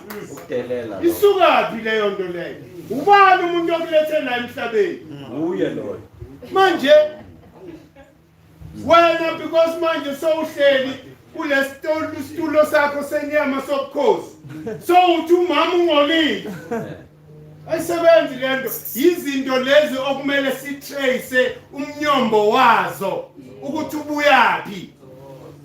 Paycheck Mkhulu. Paycheck. Ifana nalento le yokulobola kwenkomo ezi11. Who came up with that? Bambiza usomsefu. Ubani? Somtsewu. Usomtsewu uye oweza nalowo mthetho. Why? Because he was trying to decrease inamba yeinkomo ebantwini. To neutralize them. Before bawuthi mawushada kuyonigeshwethwa lapha. Kuthiwe naku engikhonayo. Ngiyapha ngiyamthanda lo muntu. Angeke uvinjwe. Do you understand? Manje wena manje meliyo ujumpa ama fence uyojumpa lapha ama counter. Uthole le mali yokulobola. Uyayithola manje izinto lezo makhetha ukumina ngithi. I know ukuthi abantu baningi abantu who would go against lento ngisho kepha iyiqiniso. Mina ngeke ngithuke umama ongizele. Ngithi manje sekinamazinyo agcwele umlomo. Sengithi ungcolile. And nakhona ni realize ukuthi kungani ekhayeni ne homestead kuba nendlu kagogo. Kuthiwa indlu kagogo yiyo the holy of holiest la ekhaya. Why? It's because of the female energy. Kuyaziwa ukuthi makukhulunywa. Lento ngisho asihaba injalo. Amakhehla ayavilapha. Amakhehla ngeke agijimele. Oh mama bazogijima baba nenimba even in their spiritual bodies. Bayazwela mebezwa ukuthi uyahlupheka. Bagijime bazama ukuhlanganisa.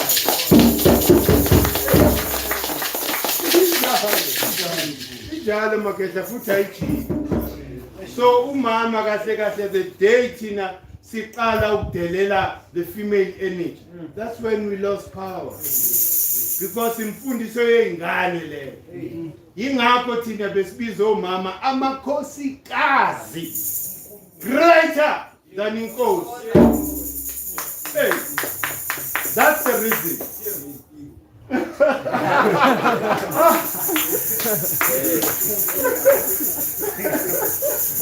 Manje mina into enginokukhosina ukuthi leso statement singenze abomama basala. Please.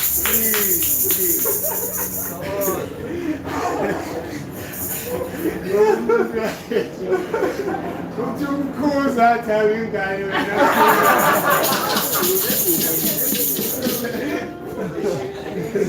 The statement is just supposed to bring balance and order ekhaya. Ngoba once sihlonipha omama, remember ukuthi into beyenza ukuthi kube ne-harmony, ne-peace, for us to experience peace. Yilento ukuthi umama beke bekwele phezulu. Not because futhi beke sakhe. It was ukulandela umthetho wezulu nomhlaba. Ukuthi ilanga lele silibonayo is energized by a female energy, which is the Sirius star. Do you understand? So ingakho bongeke ube inkosi without ukuthi ushade inkosazana. Do you understand? So that gave you legitimacy for you to sit on the throne. So you will forever respect umuntu wesimame.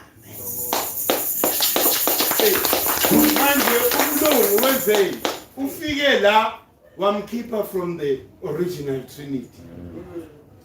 It's no longer now. Ingakho angazi le zinto zabo origins yazo ukuthi there's a female, then there's a male. Bahlangana kuba nengane. Sacred geometry. Simple. Manje balokhu baxakekisa lento bathi there's the father, the son. Yini lokho yini le Holy Ghost yabo le.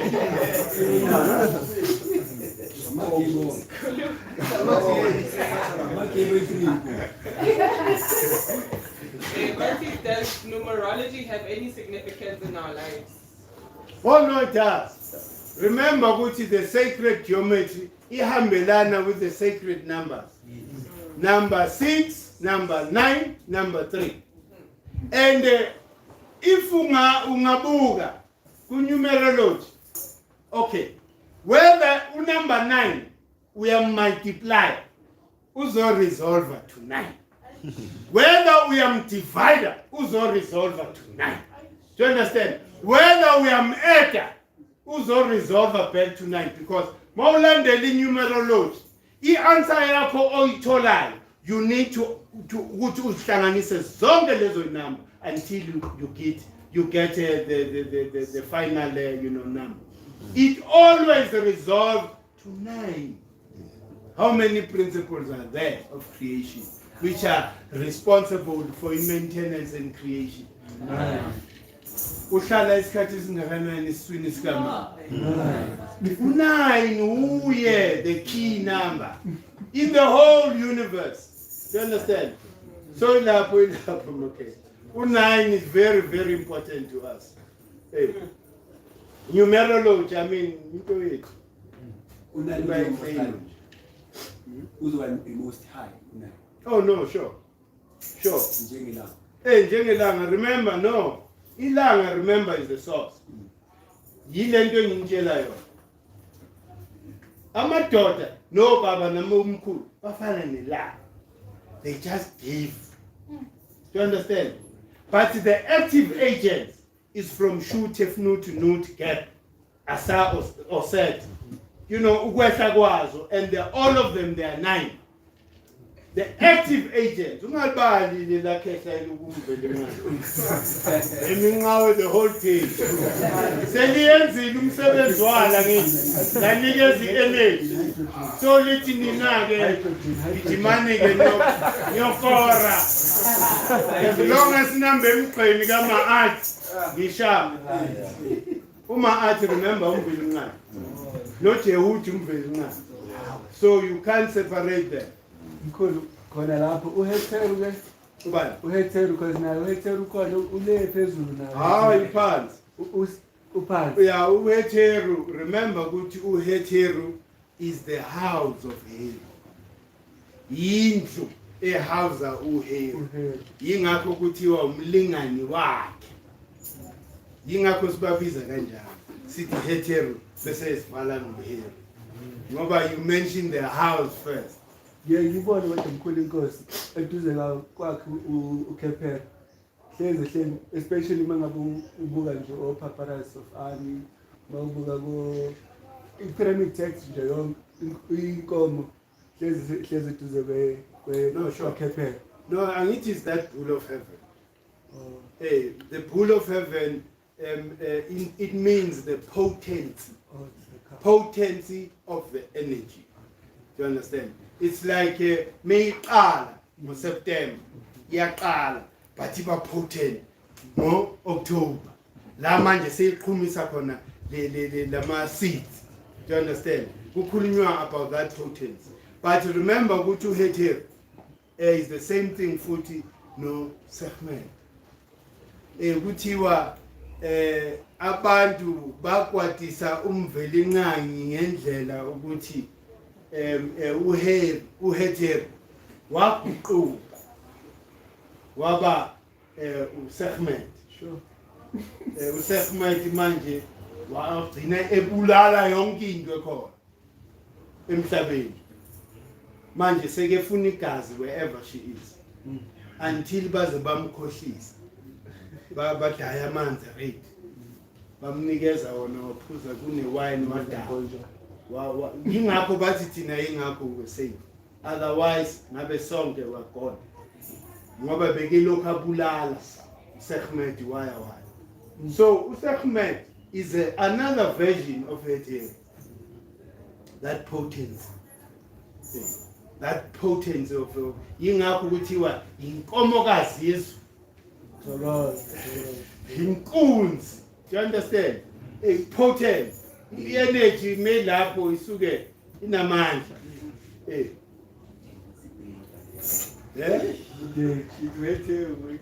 How Heter blind? Heru.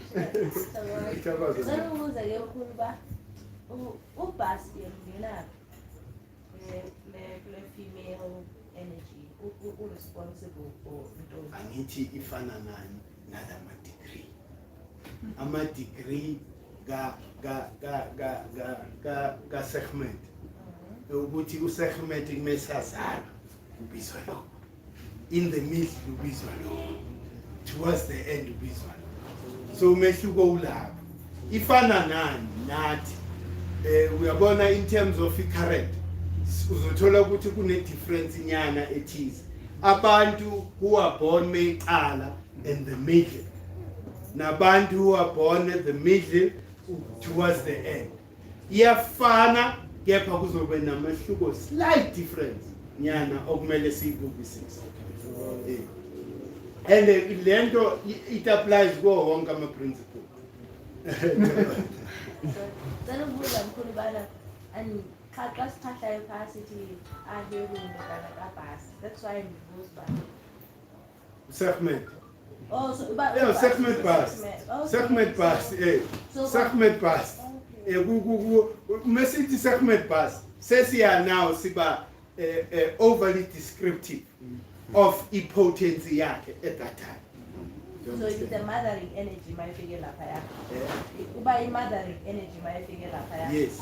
Okay. No. Remember ukuthi usegment is and usegment avenge. So make it avenge upast. Kula entwembu khona. Kula when she's at her worst. Segment past. It means ukuthi la usuke kwatekani. Kanti ngapha mesebizwa segment usese polite. We are healer at that time. But when he then avenges, then trouble.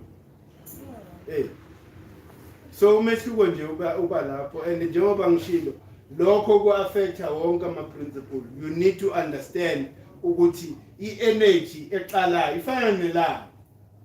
Ilanga from ekuseni to 12, 6 emini. It's more potent. So mese kwehla. Ayisenamandla. You understand? So even now, i-character yakho. Umuntu ozalwe meyithwasa i-energy nozwa legcineni abafana yinto eyodwa kepha kuzoba naso slide uzothola ukuthi omunye introvert omunye extrovert. Do you understand? Umahluko uba lapho kepha into eyodwa. Thokoza. Noma ngokugqilela lokho. So ke ngokumkhulu njengoba ubust representwa ngekati. Thento ukubana mhlambi ikati yona embona i-energy ka. So kuba nekati endlini kuthola ubana uhleli nobust endlini. No, sure. Uzwa why ukhethwe ikati. Remember principle ka segment bus purification. So ikat purifies the homestead. When there's a negative energy, HRT, liziwa ikat. Do you understand? Basically, I neutralize leyo energy. Yingakho, especially amakati amnyama, and they love lo. But the opposite. But you should never mawubona ikati nje limnyama iphathi lelo. Do you understand? Bathi yiwo ke lawo abamba kakhulu the negative energy. So abantu ke just that mina angizwani nendwana manje. Whether izinja amakati lokho frequency yabo asika.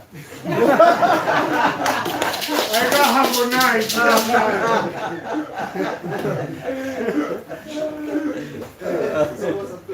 I know it's I need like khona eKalendeni ngiyabona na uhe une busuku awu nami ayani awu like usuku unokudlula like Uthi unobuso be out.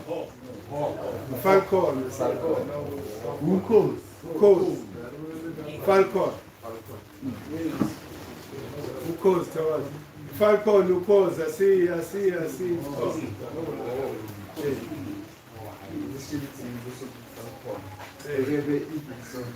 Sure. You got any question, Market? Hey, tell us.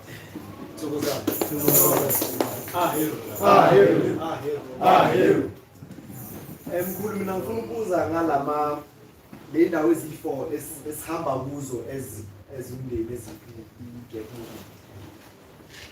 Imibuzo yami i2 ukuthi ngiyayithola la enye le nithi nisafunana nami. Khamba kanjani? Sitholile. Oselitholile. Semangwaneni eBhekbri. Oh yeah, ushilishile kule nithi seBhekbri. Ekhaya. Thokozana. Then umbuzo wami obi2 ukuthi ihlangana kanjani le ndawo lezi ezifo zihlangana kanjani neziconnectane kanjani yabona inzalo Capricorn nalesi yakuye the last one angazi ukuthi kodwa zonke zila eSouth Africa The last one is Infinity. Infinity ukuphi Lapha kule ndawo yamandiya. La saphula khona last year. Kahle. Le ndawo ila ulwandle shokuthi from golden meridian the 0 point that line ichithela la onto the ocean, so that represents the south. So umbuzo wakho, remember ukuthi thina singabalandeli belanga singamakhalanga amalangini ngeSwati asewuthefula meaning ukuthi silandela ilanga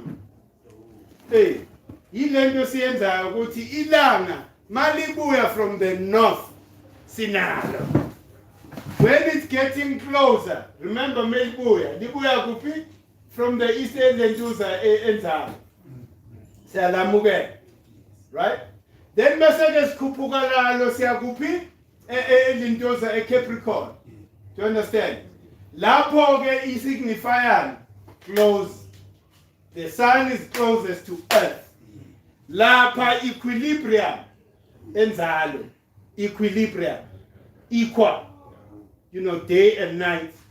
Male and female. Equal. And the most important point on the 0 point, the golden meridian. Yingakho sisenzalo. ukuthi when we reach that equilibrium state ngomhlaba silapho to then balance ourselves as well, meaning ukuthi kubalanceka my left side and my right side ziba zithola ke that equilibrium. Then ke bese siyanyuka nalo, remember ukuthi la never moves from east to south, always it moves from east to north, from north to west. So silandelelana shokuthi silali khona melibuya from northern hemisphere siyalamukela siyabonga lapha mase lilinikeza angithi i-function of uneptec sustenance. Do you understand? Meaning ukuthi hydrogen is pumped when the sun is closest to earth, the earth will receive enough hydrogen to sustain itself until this period. Yingakho i-function ka-neptec sustenance. Then from lapho sesiyolivalelisa e-west lemangwaneni ngoba manje seliya kuphi liwelela ngale e-northern hemisphere. Sise south, we are in the south. Ne? But liwelela kuphi e-northern hemisphere. Do you understand? So from east to north, north to west, west to south. South kula manje liqala ijourney. It begins the journey. Lento esayi experience ngo-December lapha Capricorn.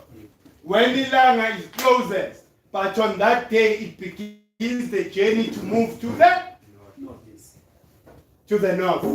So the very same thing yenzakala la south ngo-June.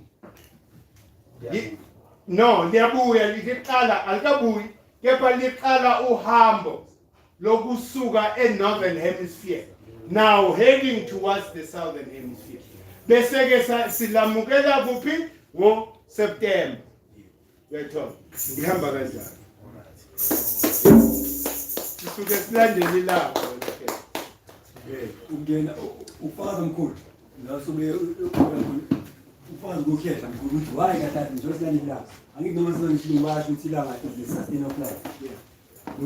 Mawathi sustainable thina mabasho bachaza bachaza ama-qualities kaJesu bathi the most high uNkulunkulu most high la mama pia uNkulunkulu uhlala most high la sekhona sustainer of life la mawathi the light of the world but uJesu the light of the world asilanga the most high asilanga there's no sustainer of life ukuthi kahle abantu bachaza lapha because that's why silandela uNkulunkulu washo silandela always the most high, the sustainer of life, and is the light of the world.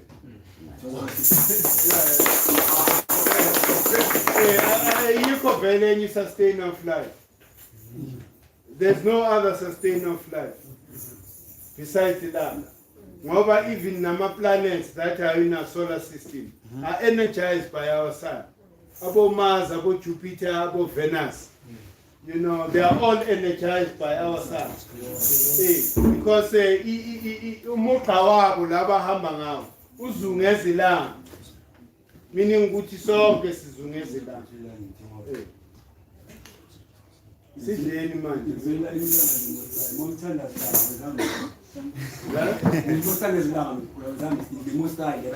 Oh no. And asubu ivili ubusathana.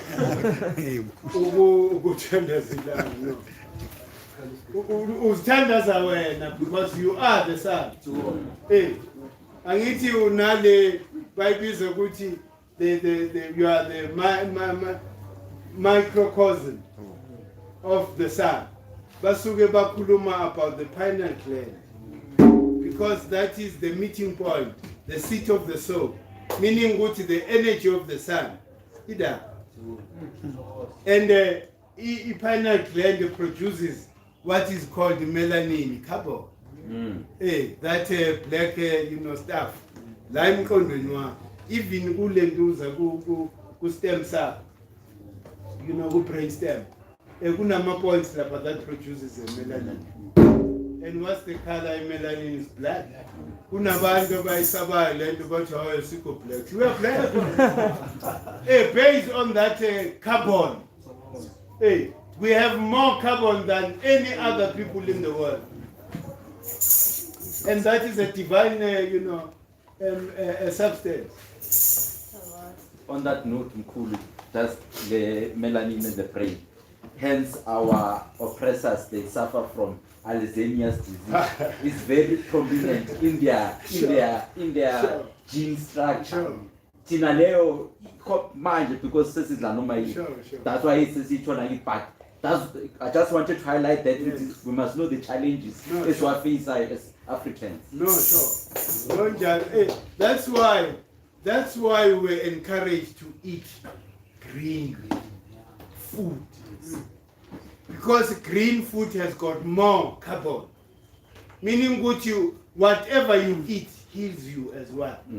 Beseke uba wakage indumba yoron. Ungakhipha izinto zamafokona. Energy circulate. Energy must circulate. So that uzo experience that frequency of earth. Wow. 360. Uzo experience that frequency of earth. Uzobathi uphucukile. Manje ntuza. Ma square house.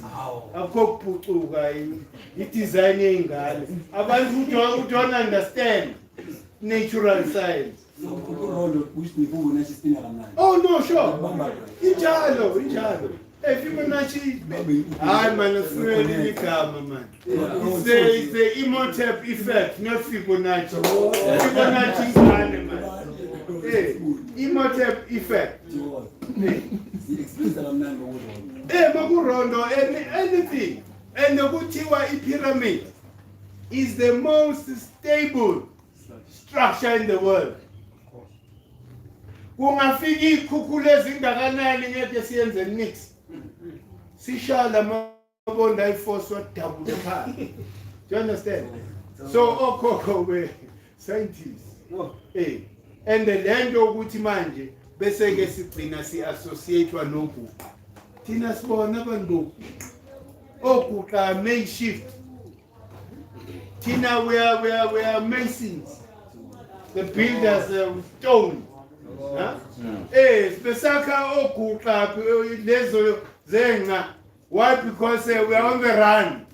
Siyazi impilo ifika la siyashisa sidlulela phezulu. Nalento yamabheshu. Uzumuntu wathi ukhulume African but ufake whatever. How? Yimi mose ngaqala lento. I'm the first one to wear silk in the linen. Manje sebemhlanganisa namabheshu ndoda.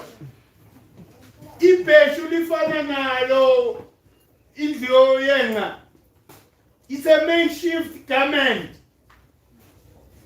Bese ngidlulile mina lapha. Bese ngigqoka isilk nelinen. Abelungu they were still in caves. Manje ungeza umuntu akhohlisa ukuthi manje ufaka omashwabana. We are the originator yomashwabana. Asinto yamaTaliyani lento le batholela kuwo. Futhi lapha ethala imele silandele obelisk la. They stole the obelisk from Kemet. The Italian. It's still there in Rome, nanamhlanje. Isabhaliwe with our symbol. So those are the things okumele siyibuyise because you'll find that bayithathe intentionally to deactivate that place. Exactly the same thing naSenzalo abenzanga kanjalo. Bathathe the female stone bayobeka le gate to deactivate the site. Do you understand? So there's always a plan kulabantu la ungacabanga ukuthi into yabo nje Mr. Indlovu kazayithi. I will do the voice. Okay. Thokoza. Kunento engcine engifuna ukuyifaka ukuthi siyabanyaza labantu ukuthi ezinye izinto bazenza ngamabomu. Fana nabo lokho kwama 432 Hz. Uyida ukuthi bebazi ukuthi the frequency is further out of tune, yebo, with the earth frequency. Fana nale ndaba yezindlu zethu bebazi kahle ukuthi mawasifaka kuma corner houses energy yethu ngeke ikhona ukucirculate kahle. Fana nayo leyasenzalo bayazi ukuthi bayayi-deactivate le ndawo le. Nasemisebenzini masisebenza la uyazi ukuthi makakusondela automatically vibration yakho iba imbalance kanye nomlungu sengisho umlungu uyazi ukuthi makakusondela uyazi ukuthi uyakushaya ngama subconscious ngokuthi uyamsaba ngokuthi kumela lokwenza amajoke nganasile angazwisise ukushintsha lenqondo yakho lokuthi nawe ugcine sophila njengayo singabanyazi. And the yini ke leyo nto is lowering your vibrational frequency. Thokoza. Esendiyacinga ngoba umkhulu ba lento ayithethayo umkhulu yoba ingathi izinto zenziwa ngamabomu because andithi i-system econtrolayo iphansi yakho kodwa if uyabona like xa ufika deep into ezi religions zabo zi-worshipper i-feminine because andithi ma xa ujonga phaa even kwi-Christianity the Catholic people they have their Black Madonna, bekhona Mary, Anna, and like most of these statues that you find there in Dawozabo are female. But then other Puma masses, the black people they will preach a kubo, but they are about to pray to the Father. But the esoteric meanings that is based on lentos,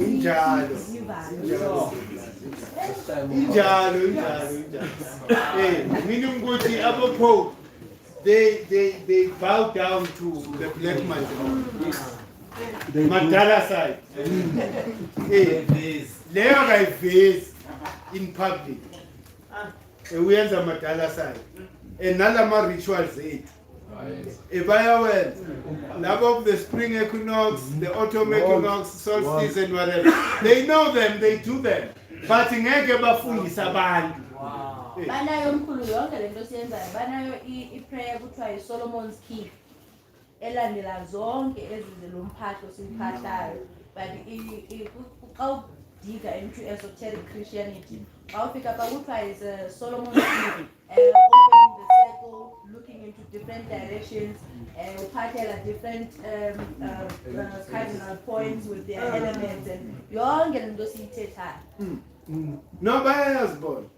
It's just that born religion is for social control, not to encourage abantu to be creative in their own right. It's not for enlightenment. No, it's not for enlightenment religion. Control. Social control. It's not different from politics. No, sure. Even probably media. No, sure. No, yeah. Sure. Yingakho ke thina engathi comes closer to isonto kithi isigodi. That's why isigodi kumele sihlale si-pure. Ngisho nenkosi I attend the funeral. Kungashona uma wayo ayiye emngcwabeni. So that lefu elimnyama lingasondeli. Ngoba mele menginyathela esigodlweni ngiphile. Ngafiki lapha ukuthi sengiyohabula umoya onegative. So manje leyo mfundiso mayingasela senkingini. Yingakho it's important to harmonize the frequency in the form of government. Lezo zinto mele zikhuma. Yingakho igodlo zethu eziyi4 asizibeki noma. Enzalo le Capricorn emangwaleni Hey, sayolwa. Hey, sayolwa lapha. Kule park leya. Esisayolwa lapha. Ngoba mele sime lapha vele isikole. Kumele sibe lapha. Kumele sibe yi-4. Mele sibe yi-4. Sho ukuthi sihamba ngama-season. Lento siyenza silandela ilanga. Akumelanga silokho sendaweni eyodwa ngoba ilanga umhlaba wethu uyamuva around the sun. So silandela ke ilanga. Ayinama-skills for sofaka umuntu oshonile ngombuza ne. Ngizwile bathi uTutu the king of what like African in Christianity. King, King, you know, what's in your color, but king, like, what's it? King of the Christianity, like, cool, like, that sort of thing. Bishop, angazi ke lokho of course. Ngazi nje ukuthi bishop.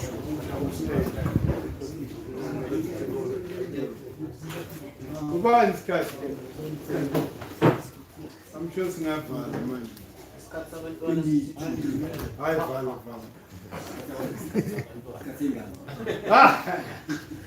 Hayi vala stop nje. Ageni ngongele ayabo. Ageni ngongele ageni ayabo. Ageni ngongele ayabo. Izuzilia bunga ayabo. Izuzilia bunga